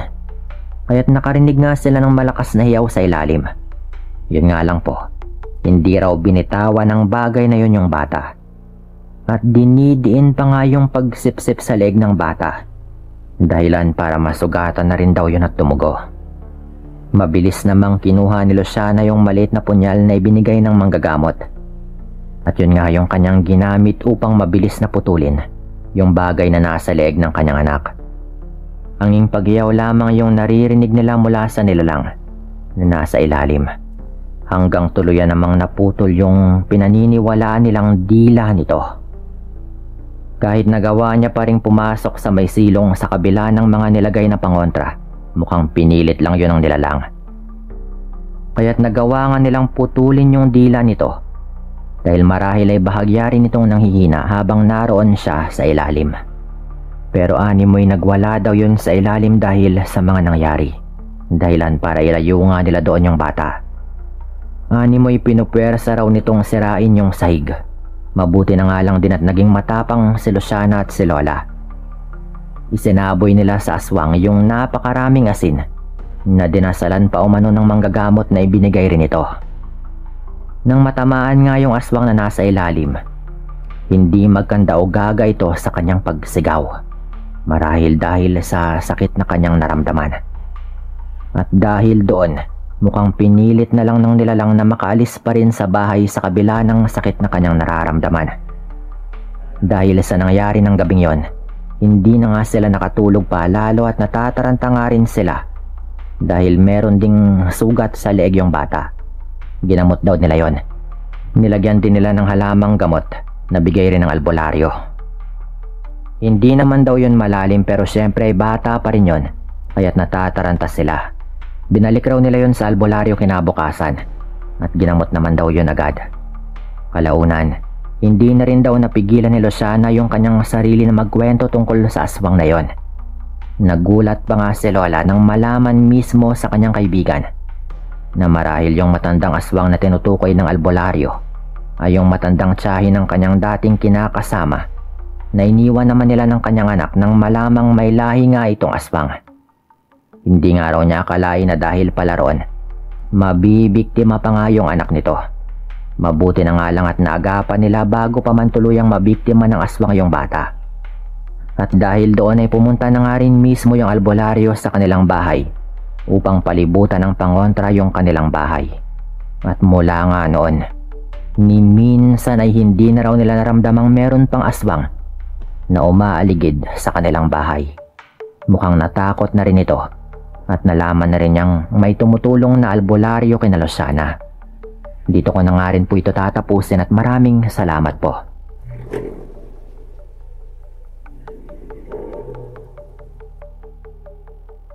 Leo nga pala ng Kabisayaan. 50 anyos mahigit na. At kasalukuyang nagretiro na rin sa pagiging isang gwardya dahil marami na rin mga iniinda sa aking katawan. May mga trabaho na rin yung aking mga anak at wala pa namang mga asawa yung mga ito. Kaya't kahit papano ay nakakaraos naman din kami. Nangyari ang kwentong ito. Mga 30 anyos na rin siguro yung nakaraan kung hindi ako nagkakamali. Buntis noon yung asawa ko sa panganay naming anak. Malaki-laki na rin yung tiyan nito. Mga nasa 6 na buwan na rin siguro. 2 lang kami sa sarili naming bahay. Nagsumikap naman kaming magpatayo ng bahay noon para makabukod na rin. Pero wala nga lang kaming kapitbahay sa aming kinapwestuhan. Pero malapit lang din naman natanaw rin namin yung mga bahay ng iba pa naming mga kamag-anak. Tahimik yung buhay namin at kahit simple lang, ay okay naman kami at masaya. Nagsisipag din para makaraos sa buhay. Gwardya na rin po ako noon, pero pang-araw ako. Kaya't mga bandang 6:00 pa lang ng gabi ay nakakauwi na rin ako. Kung minsan ay mas maaga pa. Malapit lang din yung pinagtatrabahuhan ko noon eh. Mga 20 minutos lang siguro kung sakay ako ng aking bisikleta. Tawagin natin yung asawa ko sa pangalang Marites. Hindi yung chismosa, pero minsan ay ganon din. Nung magsimula po ito, nagpapatayo rin noon ng sarili rin nilang bahay yung pinsan ko. Malapit lang talaga sa amin yon. Sa may katabi lang din namin. Pero inuunti-unti lang nila. Lalo at nag-iipon pa naman sila. Nakapag-abroad po kasi ito noon. Kaya't bahay na bato yung pinapatayo nito noon. Na noon ay medyo bihira lang din sa aming lugar. Dahil kawayan at pawid lang talaga yung ginagamit namin madalas, lalo at mahirap yung buhay. Isang umaga, araw ng linggo yon. Wala akong trabaho kung Sabado at Linggo. Kaya't lumabas nga ako ng mga bandang 5:00 ng umaga upang tumingin-tingin sa pinapagawang bahay ni pinsan. Nakapagsimula na silang magtayo ng mga pader noon. Kaya't pumasok nga ako doon. Nagulat ako noon nung pagpasok ko ay may nakita akong itim na pusa na nakabalandra doon sa loob ng pinapagawang bahay. Unang tingin pa lang ay wala yung buhay. Lalo at gutay-gutay na rin halos yung katawan ng hayop. Parang nilapa ng kung anong babangis na nilalang. Naduwal ako ng konti noon. Lalo at nakakasuka yung sinapit ng hayop. Ano kayang may gawa nito? Wika ko na lamang noon. Gutay-gutay talaga kasi yon. At wasak na rin yung tiyan. Napasign of the cross pa nga po ako noon sa aking nakita. Lalo at kawawa naman yung pusa. Hindi ko alam kung kaninong alaga yon, pero madalas ko rin yung makita doon banda sa aming bahay. May pala po doon sa loob ng pinapagawang bahay. Kaya't yung ginawa ko ay kinuha ko yung pala at gamit yon ay naghukay na lamang ako sa may likod ng bahay para doon nga ilibing yung hayop. Nagulat rin yung asawa ko noon. Alam naming gabi yun ginawa dahil yun lang din yung tsansa na may gagawa ng ganon. Lalo at merong mga trabahador yung naroon kapag oras ng kanilang trabaho sa ginagawang bahay. Sabi ng asawa ko noon, alam mo ba kagabi, narinig kong parang may umaangil na pusa dyan banda. Parang may kaaway na kung ano. O may nakikitang kung anong hayop o tao na siyang rason ng pag-angil nito. Pero bigla na lang tumahimik eh. Bigla-bigla na parang may nagpatahimik doon. Yan na malamang yung pusang yon. Wika naman ng asawa ko. Sabay na patingin nga ito sa akin ng makahulugan. Animoy may kung ano itong kutob na ayaw niyang sabihin. Gayon pa man, binaliwala na lang namin yon, lalo at ano nga naman yung iisipin namin tungkol doon, 'di ba? Kinagabihan nga noon, lumabas ako para magyosi.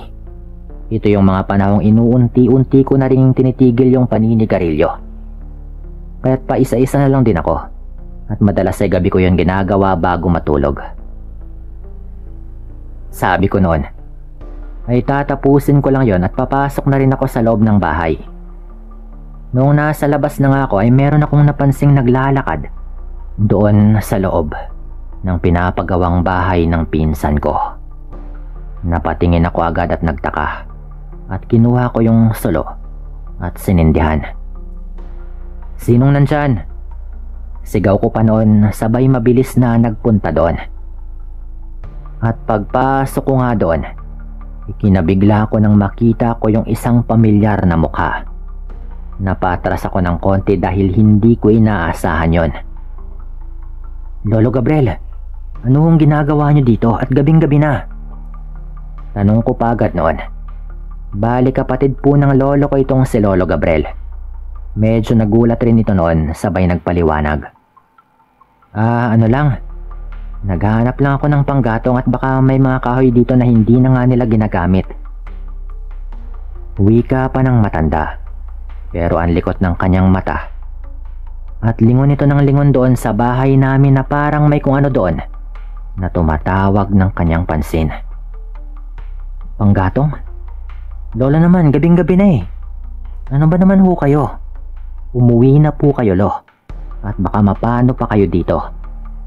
Kung gusto po ninyo, pwede ko naman kayong ihatid eh." Wika ko pa pero napailing na lamang yung matanda. At nakatingin pa rin doon sa bahay namin na parang naistorbo ko pa ito sa kung ano man yung kanyang ginagawa doon. "Ano bang tinitignan nyo sa bahay, Lolo Gabriel? May problema po ba tayo?"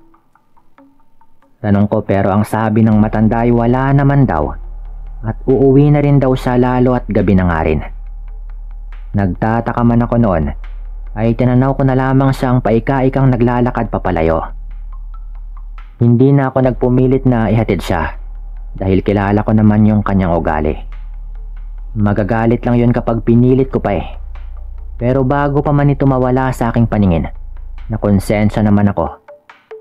At nagdesisyon ako noong sundan na lamang ito para masigurong makakauwi siya sa kanilang bahay ng ligtas. Mahirap na at minsan kasi wala ring pinipili yung mga loko-loko sa lugar namin kapag nalalasing yung mga ito. Kapag walang ininom. Pero kapag nakatungga na rin ng alak, kahit mga kababaryo namin ay kanilang pinagtitripan. Nakasunod lang ako noon sa likod ng matanda. Medyo malayo ako dito. Sapat lang na distansya na hindi ako nito mapapansin kahit lumingon pa ito. Hindi ko na rin ginamit yung sulo ko noon, lalo at medyo maliwanag naman yung buwan. Hindi sobrang maliwanag pero pwede na rin. Nung nasa parte na nga kami na medyo masukal yung gilid ng daan, lalo na at walang mga kabahayan doon nung panahong yon, nagulat ako dahil parang bumilis yung mga hakbang ng matanda. Nagtaka talaga ako noon. Dahil kahit ako ay kailangan ko na ring bilisan yung paglalakad ko para hindi siya mawala sa aking paningin. "Ika-ika na tong matandang to ah. Bakit parang bumilis naman yata yun bigla?" Sabi ko pa sa aking sarili. Lalo at halos hindi na nga nito ginagamit yung kanyang baston para maglakad. Kani-kanina lang hindi nga ito makahakbang ng matino kung hindi niya gamitin yung kanyang baston. Kaya ako nga siya sinundan dahil nag-aalala ako eh. Sambit ko pa. Hanggang nagulat nga ako noon nung bigla niyang tinapon yung kanyang baston sa gilid ng daan. Naanimoy hindi na nga niya kailangang gumamit ng ganon para maglakad. Teka lang. Si Lolo Gabriel ba talaga ito? Siya ba talaga yung sinusundan ko ngayon? Sambit ko noon. At aaminin ko na nagsimula na akong maging tensyonado noon. Parang nawala yung antok ko bigla. Sabi ko noon ay hindi na nga ako babalik hanggat hindi ko siya makitang pumapasok sa kanilang bahay. Pero nagpalingalinga bigla yung matanda sa kanyang paligid at tumigil sa daan. Nagbago yung kanyang kilos, Sir Dan. Malayo sa kilala kong Lolo Gabriel. Hindi siya to. Ibang tao to. Wika ko pa noon habang halos dumapa na rin ako sa mga damuhan dahil baka makita ako nito. Usa na lang din gumalaw yung katawan ko noon. Hindi ko alam kung dahil lang ba ayaw kong makita niya ako o O baka dahil na rin sa kaba dahil alam kong hindi na nga normal yung mga nasasaksihan ko. Parang naninigas po yung kamay ng matanda noon habang palingalinga. Ang mga daliri nito ay nakabaluktot na parang tulad sa isang hayop na may mahabang kuko na handa nang umatake. Hanggang sa maikling sandali pa ay mabilis po itong nagsuot sa masukal na bahagi sa kabilang side ng daan at narinig ko itong tumatakbo na. Mabilis yon na talagang dinig ko yung mga talahib at maliliit na mga puno na parang may tumatakbo talaga doon pabalik. Doon lang ako natauhan noon at bigla kong naalala na naiwan ko pala yung aking mag-ina sa bahay ng walang kasama. Naisip ko bigla na paano kung doon pala papunta yung matandang yon. Buntis pa naman yung asawa ko. Bumalik siya. Baka yung mag-ina ko na yung binalikan niya. Panay yung pagtitig niya ng matalim kanina sa bahay nang maabutan ko siya eh. May kung ano siyang pakay sa bahay. Wika ako pa noon sa aking sarili. Sabay tumayo na nga ako at agad nang kumaripas ng takbo pabalik. Base sa mga nakita ko, napagtanto kong hindi normal si Lolo Gabriel. Hindi siya gaya sa matandang uugod-ugod na iniisip ko. Kahit kapatid pa siya ng lolo ko, walang sinasanto yung isang aswang. Yun yung paulit-ulit na tumatakbo sa isip ko noon, habang grabe na rin yung takbo ko pabalik. Sanay naman akong tumakbo, at may kabilisan naman din lalo at nasa maayos na lagay naman noon yung katawan ko. Maabutan ko sila, bago pa mahuli yung lahat.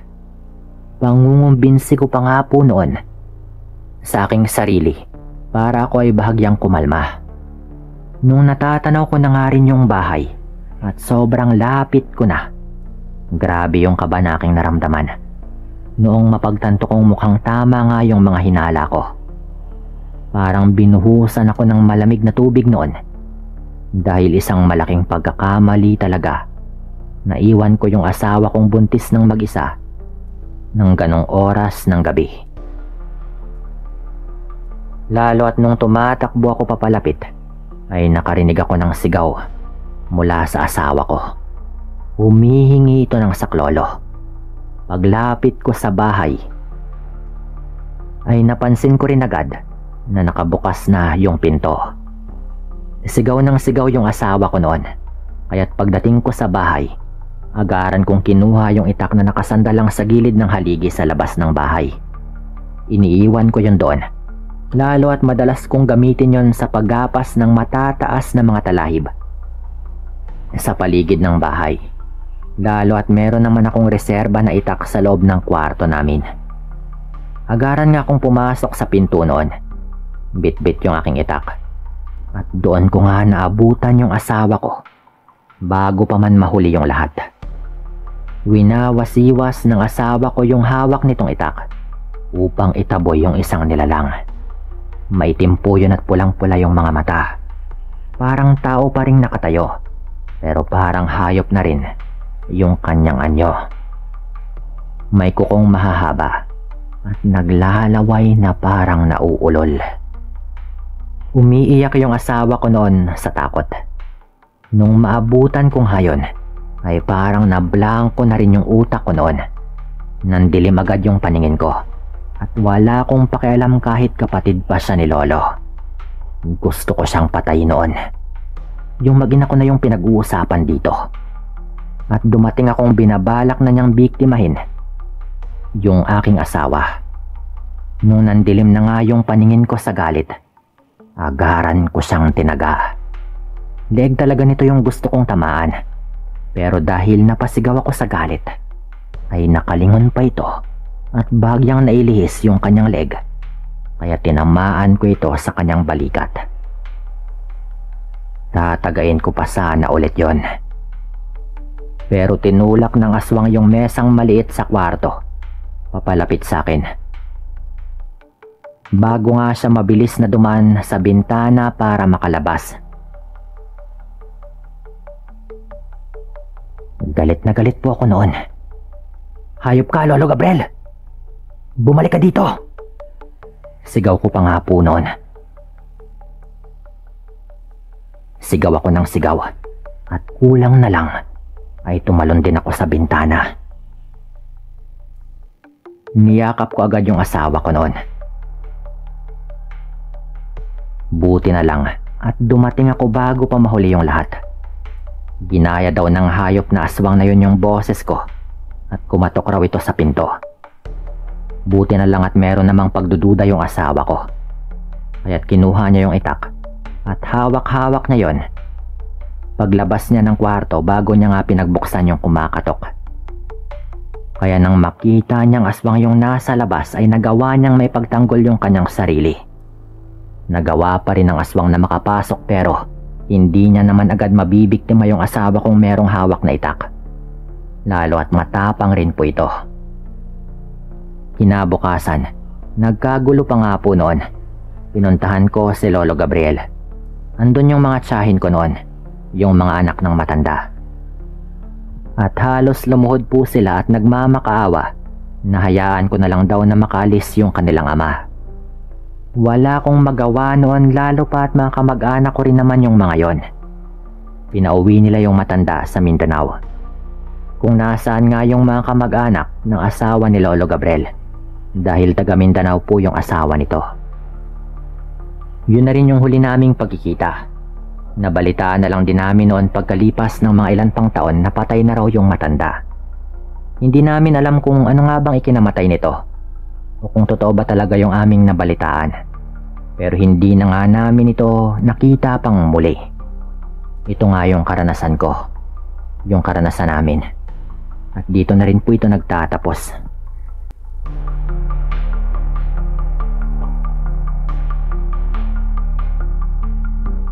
Tawagin niyo akong Gani at gusto ko ring magbahagi ng kwento sa inyong channel.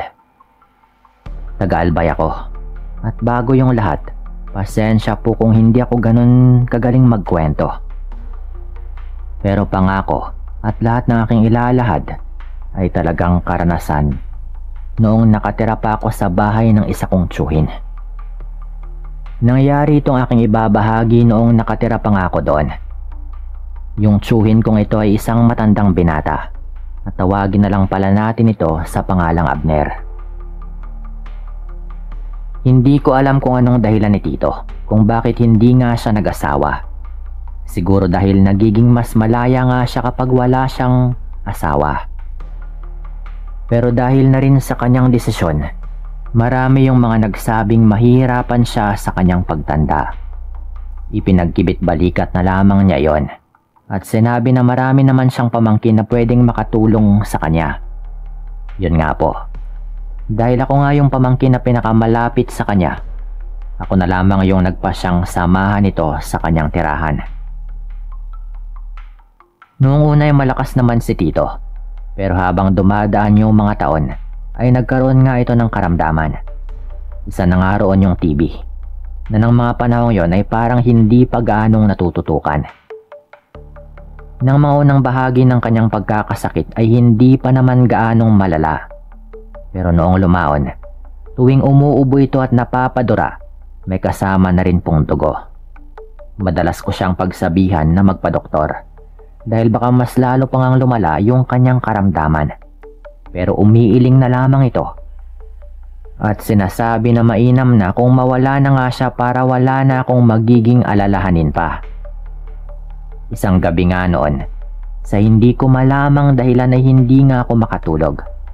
Nasa kabilang kwarto si Tito. Habang hinihintay ko yung pagdalaw ng antok sa aking katawan, narinig kong umuubo nga itong si Tito. Napailing na lamang ako noon. At inisip na talagang palala na ng palala yung kanyang kalagayan. Ganon nga yung sitwasyon nang may marinig akong kaluskos sa may silong ng bahay ni Tito. Parang manok po yun na kumakahig sa lupa. Kaya't inisip ko na baka may kung anong hayop lang na sumilong doon. Pero habang tumatagal, may napansin akong parang kakaibang amoy sa paligid. Hindi ko matuko yun kung ano nga ba yun, pero talagang mabaho. Hayaan ko na lang sana yon. Ngunit narinig ko yung tito ko na biglaang napamura at saka humahangos na parang hirap sa kanyang paghinga. Sa kadahilan ng iyon, nagmadali nga akong lumabas ng kwarto upang tignan kung ano nga ba yung kanyang lagay. Sakto naman noon ng pagkapasok ko ay napamura nga ito. Sabay hampas sa sahig gamit yung kanyang kamay. Sa banig lang kasi natutulog si Tito at nakalatag lang ito sa may sahig. Sinabi sa akin ni Tito na meron umanong aswang sa may silong ng bahay at marahil daw ay siya nga yung punterya nito. Pagkarinig ko ng mga katagang aswang, agaran nga akong kinilabutan. Biglaan akong nakaramdam ng takot, kaya't hindi nga ako kaagad nakasagot sa kanyang sinabi. Pero nung makarinig ako ng mahinang paghuni sa ilalim ng bahay, doon ang rin ako napamura. Naisip ko noon na walang ibang maaasahan si Tito kung hindi ako lang din. At dahil doon, nilakasan ko na lang yung aking loob. Nagmadali akong tumungo sa may kusina at kumuha ng abo sa aming lutuan. Kinuha ko na rin yung itak ni Tito at saka nagmadali akong bumalik sa kanyang kwarto. Nang makabalik na nga ako ay lalo pang sumidi yung kanyang pag-ubo. At dahil doon ay napamura nga ako. Tsaka agaran kong isinabo yung abo sa may silong ng bahay sa pamamagitan ng mga siwang sa sahig. Makaraan nga yung ilang saglit ay natahimik yung paligid at wala na kaming naririnig na parang kumakahig doon sa may silong. Upang makasiguro, kinuha ko nga yung flashlight ni Tito at nagmadaling bumaba. Dala ko rin noon yung kanyang itak na siyang pang-proteksyon ko kung sakali. Pagkababa ko, agaran kong inilawan yung silong pero wala naman akong nakitang kung anong nilalang doon. Babalik na sana ako sa may loob ng bahay nang sa hindi ko inaasahan ay may narinig akong kumalampag sa may kusina. Siya nga pala, Sir Dan. Sira po yung pinto ng kusina namin noong panahong yon, kaya't madali yung mapapasok ng kahit sino. Agaran kong naisip na marahil ay aswang yung may gawa nun. Sa kadahilanang ito ay umikot nga ako roon upang tignan kung talagang nakapasok nga doon yung pinaghihinalaan kong aswang. Pagkarating sa may bandang kusina, ay napamura ko nang makita kong nakatiwangwang yung aming pintuan. Alam ko na kaagad na nakapasok nga yung aswang, kaya't nagmadali na rin akong bumalik. Pero may naamoy ako kaagad noon na masangsang na amoy, at doon ay lalong tumiba yung hinala kong nakapasok na nga talaga yung nilalang. Sa kadahilanang ito, inihanda ko yung sarili ko at hinawakan ko ng mahigpit yung aking itak. Walang ano-ano. Narinig kong napaungol si Tito. Noong unay mahina lang yon, pero pagkalipas lang ng ilang sandali, nakarinig ako ng mga kalampagan.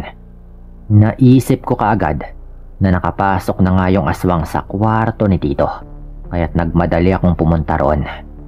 Pagkapasok ko, agaran akong napamura dahil naging tama nga yung hinala ko.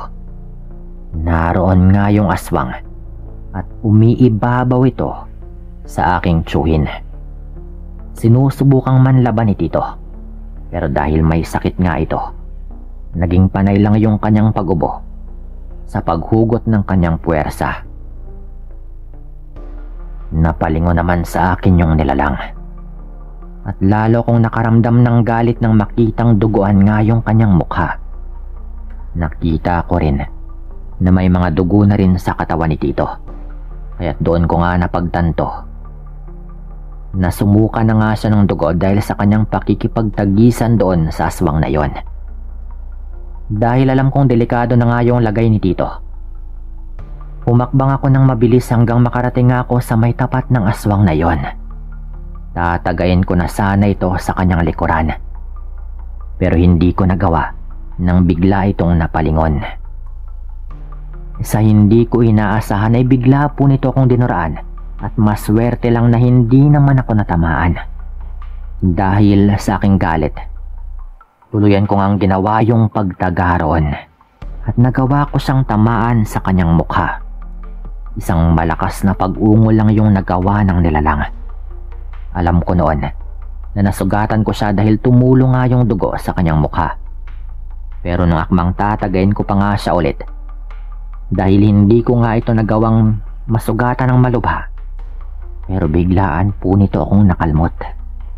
Nasugatan yung braso ko noon, kaya't hindi ko nga natuloy yung binabala ko. Huli na nga noon ang malaman ko na nagpalit pala yun ng anyo sa isang maitim na pusa at mabilis na tumakbo patungo doon sa may kusina upang tumakas. Dahil naisip kong babalikan niya kami, minabuti kong sundan yung aswang na yon. Hindi ko na naisip yung takot noon dahil yung tanging inaalala ko ay yung kaligtasan ni Tito. At talagang galit na rin po ako noon. Nagmadali nga akong pumunta sa may kusina at nang makita kong lumabas nga yung itim na pusa, ay hinabol ko pa rin po ito. Kumuha pa ako ng isang kahoy na panggatong at buong lakas kong ibinato sa kanya. Nagawa kong tamaan yung naturang pusa, pero naging baliwala lang yon sa kanya. Hinabol ko pa siya hanggang sa may labas ng bakuran, pero sa kasamaang palad ay hindi ko nga ito naabutan. Nang maalala ko yung naging sitwasyon ni Tito, agaran din akong bumalik sa aming bahay. Pero ganoon na lang yung aking panlulumo. Nang maabutan ko siyang dilat na dilat yung mga mata at wala ng buhay. Alam kong wala akong ibang dapat sisihin doon kung hindi yung aswang na yon. Kaya't ipinangako ko sa sarili ko noon na kapag makita ko yun ay hindi ako magdadalawang isip na patayin yon.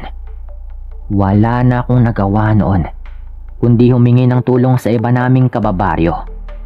At iyak na lang po ako ng iyak noon. Noong pinaglalamayan na nga po yung tsuhin ko, ay nagdatingan na rin yung mga kamag-anak namin noon. At naroon din lagi yung mga magulang ko.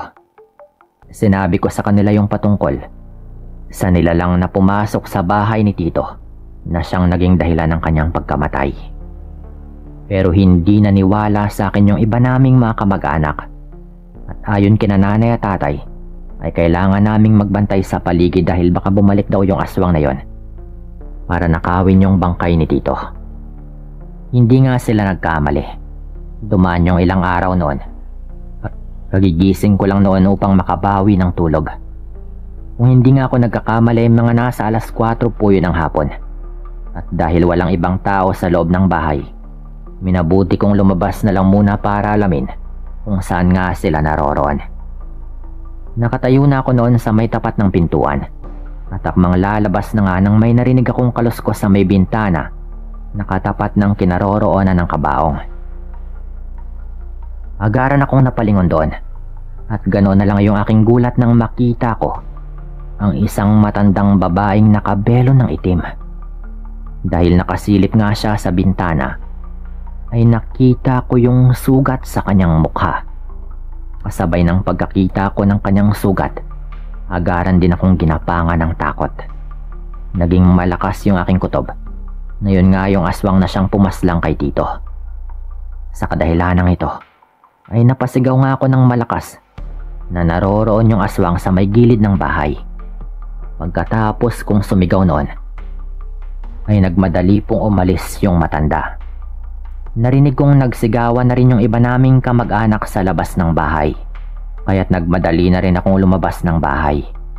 Nakita kong hinabol nila yung matanda na tila katakatakang mabilis pa rin kong tumakbo.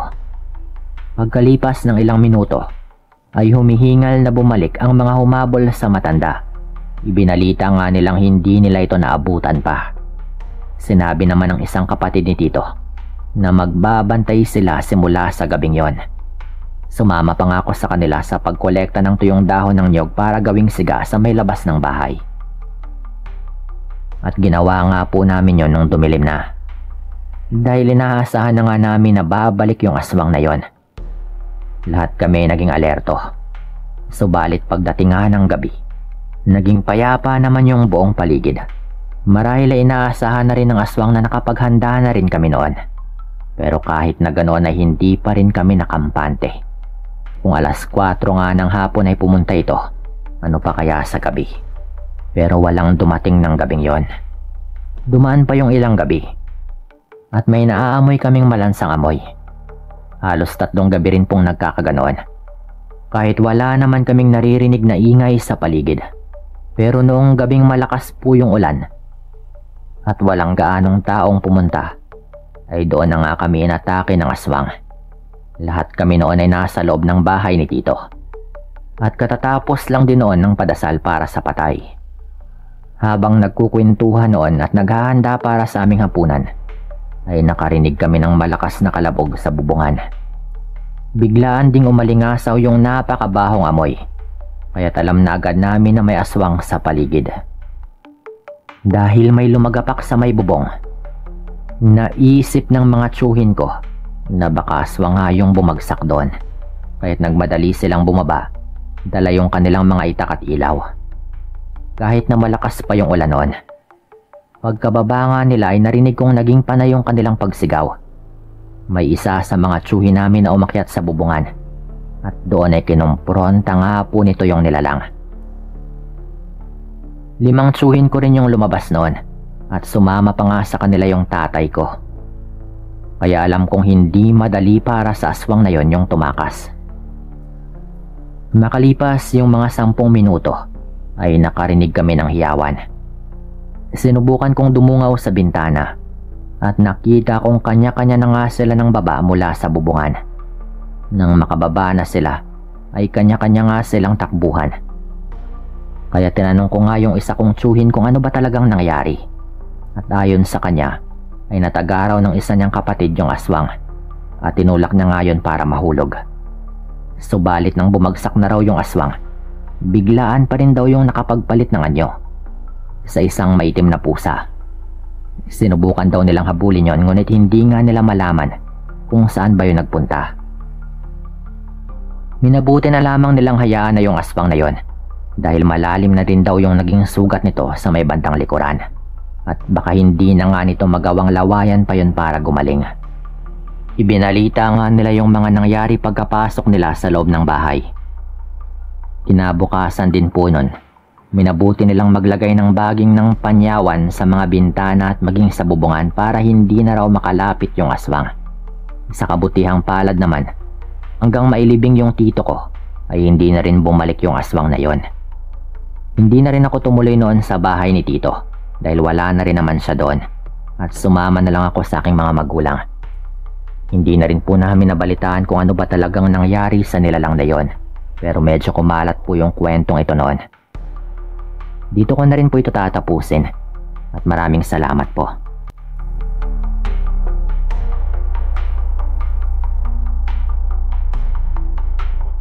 Tawagin niyo po akong Bong at nais ko lang ding magbahagi ng kwento sa inyong channel.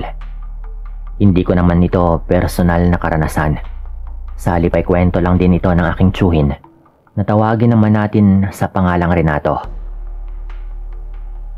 Itong tiyuhin kong ito ay pinsan ng aking ama at nangyari ito sa isang bayan na sakop ng Antique. Nang mapanahong nangyari ito ay binata pa lamang si Tito Renato. Mga nasa 23 anyos raw siya nang maranasan niya yung isang kakatwang bagay na siyang naging rason para maniwala siya sa aswang. Dahil binata nga ay marami siyang mga babaeng nililigawan noon. Ayon pa sa kanya ay kadalasan daw ay dinodoble niya yung mga babaeng nililigawan niya nang sa gayon daw ay kung hindi nga siya sagutin ng isa ay meron pa siyang reserba. Pero dahil sa ganong sistema ni Tito ay muntikan na nga itong mapahamak. Isang araw dahil pista nga sa baryo ng kanyang nililigawan, inimbita siya nito na pumunta at makipista ron. Hindi naman tumanggi si Tito at sinabi niyang pupunta nga ito.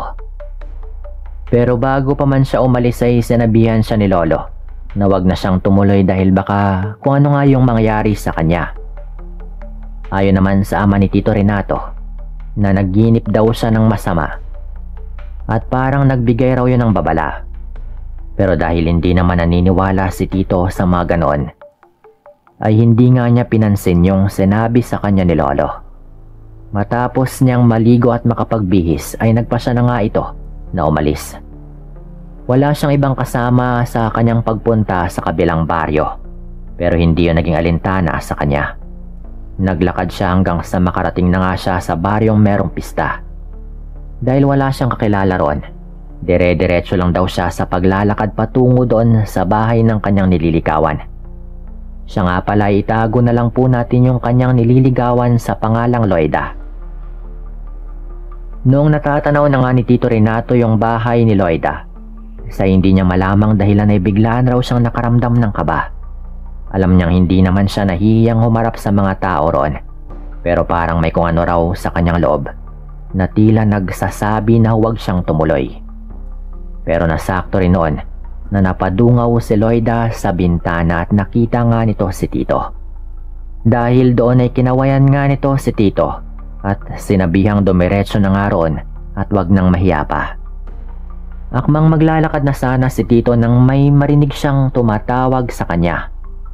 Pamilyar daw sa kanya yung tinig na iyon, kaya lalong lumakas yung kabog ng kanyang dibdib. Nilingon nga niya yon at naging tama nga yung kanyang hinala na yung isa pa niyang nililigawan yon. Hindi niya alam kung ano yung kanyang gagawin noon, lalo na nga nang makita niyang papalapit na rin sa kanya si Loida. Dahil si Loida nga yung taga roon, minabuti ni Tito na wag nang pansinin yung tumawag sa kanya. Nagsimula na lang daw siyang maglakad para salubungin si Loida. Habang papalayo naman siya sa isang babae, ay narinig niyang nagwika ito na animoy nagbabanta. Hindi na lamang pinakinggan ni Tito yon, at nang makalapit na nga siya kay Loida ay sinubukan niyang lingunin yung isa pa nitong nililigawan. Ngunit wala na raw ito doon. Minabuti na lang ni Tito na itoon yung kanyang pansin kay Loida, at sabay nga silang naglakad papunta sa bahay nito. Habang naglalakad ay muling nakaramdam ng kaba yung tsuhin ko. Para daw kasing may mga matang nakamasid sa kanya mula sa malayo. Agad niyang naisip na baka pinagmamasdan nga siya ng isa niyang nililigawan, kaya't napailing na lang daw ito. Napabulong na lang daw siya sa kanyang sarili na wala siyang pakialam doon, dahil yung kanyang atensyon ay nakay Loida na lang muna. At yun nga po, pagkapasok nila sa bahay ni Loida, agad nitong ipinakilala si Tito sa kanyang mga kaanak na naroroon. Napalunok ng laway si Tito noon, dahil pakiramdam daw niya ay parang hindi nga siya gusto ng mga tao roon. Lalo pa siyang kinabahan noon nang makita niyang may ilan sa mga yon na mabalasik daw siyang tinititigan, at ang iba pa sa kanila ay parang nagpipigil daw ng kanilang laway. Agad na pumasok sa kanyang isipan na baka aswang yung iilan sa mga kaanak ni Loida, kaya't sinubukan daw niyang iiwas yung paningin sa mga iyon. Kinabahan din daw siya dahil baka mausog pa raw siya ng mga ito. Pero dahil ayaw raw ni Tito Renato na pag-isipan siya ng masama ni Loida, pinilit niya ang kanyang sarili na isantabi na muna yung takot na namumuo sa kanyang sistema. Marahil ay napansin daw ni Loida na parang naiila nga yung tsuhin ko sa iba nitong kaanak, kaya't niyaya daw niya itong pumunta sa pagkainan para kumain na lang. Sinabi pa niyang masarap yung kanilang handa, dahil yung tito raw nito yung nagluto, at ayon daw kay Loida ay nagtatrabaho daw yung tsuhin niyang yon sa isang sikat na kainan sa kanilang bayan. Hindi nga nagdalawang isip si Tito noon na sumama kay Loida, at hindi na nga niya nilingon pa ang mga kaanak nito. Pagkarating nila sa may kusina, nakita niyang dalawa yung mesa na naroroon, at yung kada hapag ay merong nakahain. Napatitig sa isang mesa yung tito ko, at nang mapansin ni Loida yon, agad daw niyang inilihis yung atensyon ni Tito doon sa isang mesa. Nagwika rin kaagad si Loida na doon na lang daw siya kumuha ng pagkain, dahil yung isang mesa raw ay nakalaan para sa kanyang mga kamag-anak. Nagdaka naman noon si Tito kung bakit kailangan pang ibahin yung mesa para sa mga bisita ni Loida at pati na rin sa mga kamag-anak nito. Pero dahil ayaw niyang mag-isip ng hindi maganda, ay nagpasya nga siyang pagtuunan na lamang ng pansin yung pagkaing nasa mesang yon. Kinuha na lang daw niya yung pinggan at kutsara, at pagkatapos ay kumuha na rin siya ng makakain nito. Samantala, si Loida naman daw ay naupo lang sa kanyang tabi habang nakikipagkwentuhan. Ano mo, hinaharangan daw nito si Tito Renato para hindi nga siya tumingin pa doon sa kabilang mesa. Nasa kalagitnaan daw sila ng kanilang pag-uusap nang pumasok doon Yung iba pang kamag-anak ni Loida, napangisi pa raw sila noon nang makitang abala rin sa pagkain yung tsuhin ko. Hindi na rin daw sila naghintay pa ng mga sasabihin ni Loida at agaran din silang pumwesto doon sa kabilang mesa. Tinignan nga raw nila yung mga pagkain doon at halos maduwal daw si Tito nung buksan nila yung lalagyan dahil nalanghap daw niya yung amoy na nagmumula roon. Ayon pa sa kanya, hindi nga niya maintindihan yung amoy nun dahil parang nabubulok daw na karne. Agad namang napansin ng mga kaanak ni Loida yung pagbagal ng pagkain Tito at ang paminsan-minsan niyang pagtakip ng kanyang ilong. Kaya tinawag daw nila ito at nang lingunin nga sila ni Tito, inalok daw nila siya ng pagkain ngunit agad namang napailing yung tsuhin ko. Sumabat na rin sa kanila si Loida at sinabihan daw nito yung kanyang mga kamag-anak na hayaan na lang yung tsuhin ko na kumain doon sa mesa nito at wag nilang pag-interesan pa. Ayon pa nga sa kanya, ay magsusumbong raw siya kung merong gawing hindi maganda yung kanyang mga kamag-anak kay Tito. Pero parang hindi naman daw sila nakinig kay Loida at kung ano-ano pa rin yung sinabi nila kay Tito. Sinabi pa raw nila noon na mabango raw yung atay ni Tito at nais daw nilang makuha yon. Parang pabiro lang daw yon pero parang merong laman. Muli ngang nakaramdam ng kilabot yung tsuhin ko nang marinig niya yung sinabing yon ng kamag-anak ni Loida. Lalo na nga nang makita niyang nanlilisik rin yung kanilang mga mata habang naglalaway. Dahil sa kanyang takot, ay hindi na nga naipagpatuloy ni Tito Renato yung kanyang pagkain. Tumayo daw siya at agad niyang sinabihan si Loida na uuwi na lang ito. Pero pinigilan daw siya ni Loida. Pinagalitan pa raw ng babae yung kanyang mga kamag-anak na naroroon. At sinabihan nga niya ito na hindi dapat nila binabastos yung kanyang bisita. Pero kahit na pinagsabihan raw ni Loida yung mga yon, parang naging baliwala lang daw yun sa kanila.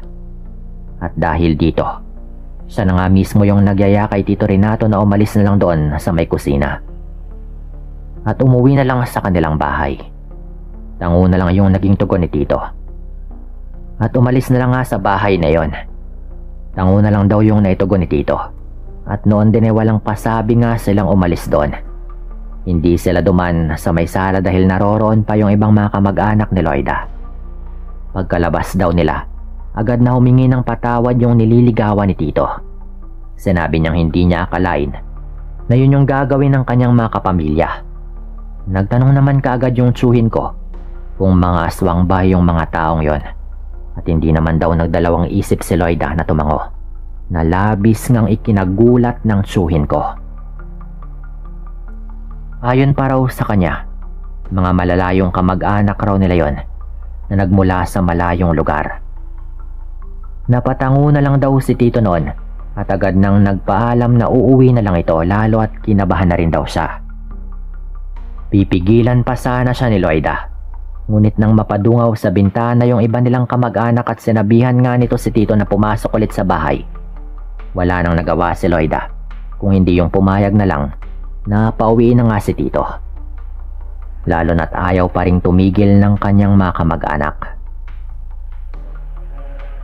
Umuwi nga noon yung tsuhin ko. Malakas raw kasi yung kanyang kutob na kung hindi siya uuwi at magpapaabot siya ng dilim doon, tiyak na malalagay siya sa kapahamakan. Ramdam daw kasi nito na seryoso nga yung mga kapamilyang yun ni Loida na gusto nga nilang biktimahin yung tsuhin ko. Nang makauwi nga raw ito, inusisa raw siya ni Lolo kung bakit napaaga nga ito ng uwi. Noong una hindi nga niya sinabi kung ano yung tunay na dahilan. Ngunit nang lumaon, ay sinabi na raw niya yung patungkol sa mga aswang na kamag-anak ng kanyang nililigawan. Dahil nakakain nga si Tito Renato kay Loida, pinainom raw siya ng itlog at nang sa gayon daw ay maisuka niya yung kanyang mga kinain. Mas maigi na raw na makasiguro sila kaysa maging huli na nga yung lahat para kay Tito. Talagang pinalagok nga raw siya ng hilaw na itlog noon. at wala nga siyang napagpilian kundi gawin na lamang yon. Pero wala naman daw siyang naisukang kakaiba, kaya't naisip nilang hindi naman siya nahawaan. Siguro nga hindi rin hinayaan ni Loida na makakain ng pagkain ng mga aswang si Tito, dahil baka nga raw mahal naman talaga siya ni Loida noong mga panahong yon. Subalit magmula nga raw noon ay hindi na nga raw mapakali si Tito Renato, lalo na tuwing gabi. Pakiramdam daw niya ay may mga matang nakatitig sa kanya. Lumala raw ng lumala yung kanyang pagiging balisa hanggang sa sukdulan na halos hindi na nga siya lumalabas ng kanilang bahay. Hindi na rin siya kumakain ng karne dahil iba raw yung kanyang paningin doon. Sa kadahilan ng yon, minabuti na nga nilang ipakonsulta si Tito Renato sa isang albularyo. Ayaw pa raw sana ni Tito dahil lalabas siya ng kanilang bahay, pero pinilit nga siya ni Lolo, kaya't napapayag naman daw ito. Pagkarating nga nila sa albularyo, agad na tinawa si Tito, at ayon daw dito, inaaswa nga raw si Tito dahil natipuhan daw siya ng kapamilya ng kanyang nililigawan. Hindi lamang daw yon dahil kinukulam din daw siya ng isa rin niyang nililigawan. Marahil ayon nga yung babaeng nakakita sa kanya habang kasama nito si Loida, kaya't agaran nga niya itong napagtanto. Subalit hindi naman siya nakaramdam ng galit sa kanila. Sa halip ay nagsisi raw siya dahil sa kanyang mga ginawa. Binigyan nga siya ng pangontra ng albularyo para hindi rin siya malapitan ng mga aswang. Ayon naman sa naturang manggagamot, ang pagiging balisa raw ni Tito Renato ay dulot daw ng kulam, at nagiging malala lang daw dahil sa pag-aligid ng aswang sa kanilang bahay. Ilang araw din yung naging gamutan para gumaling yung tsuhin ko noon. Mabuti na nga lang daw at hindi naman ganoon kabigat yung kulam na ipinataw sa kanya. Kung nagkataon daw na mabigat yung naging kulam dito, baka pagdating daw ng kabilugan ng buwan ay matuluyan na nga itong si Tito. Lalo at hindi lang yun yung humahabol sa kanyang buhay, at meron ding umaaligid na mga aswang, kaya't meron ngang mga pangontrang ibinigay sa kanya noon. At agaran naman daw na naagapan yung kanyang lagay. Ganoon na lang yung kanyang pagpapasalamat sa albularyo dahil nagawa nga niyang gamutin si Tito Renato. Magmula nga raw nang mangyari yun kay Tito, hindi na rin daw siya nakipag-usap pa sa kanyang mga nililigawan, dahil alam niya na kapag nagkataon ay baka malala pa yung mangyari sa kanya. At dahil nga hindi na kailanman nanligaw itong tito ko, ay hindi na ito nagkaroon ng asawa. Hanggang sa nagkasakit nga raw ito at binawian rin ang buhay pagkalipas ng mga ilang ding taon. Dito ko na rin po tatapusin yung kwentong ito at maraming salamat sa inyong lahat.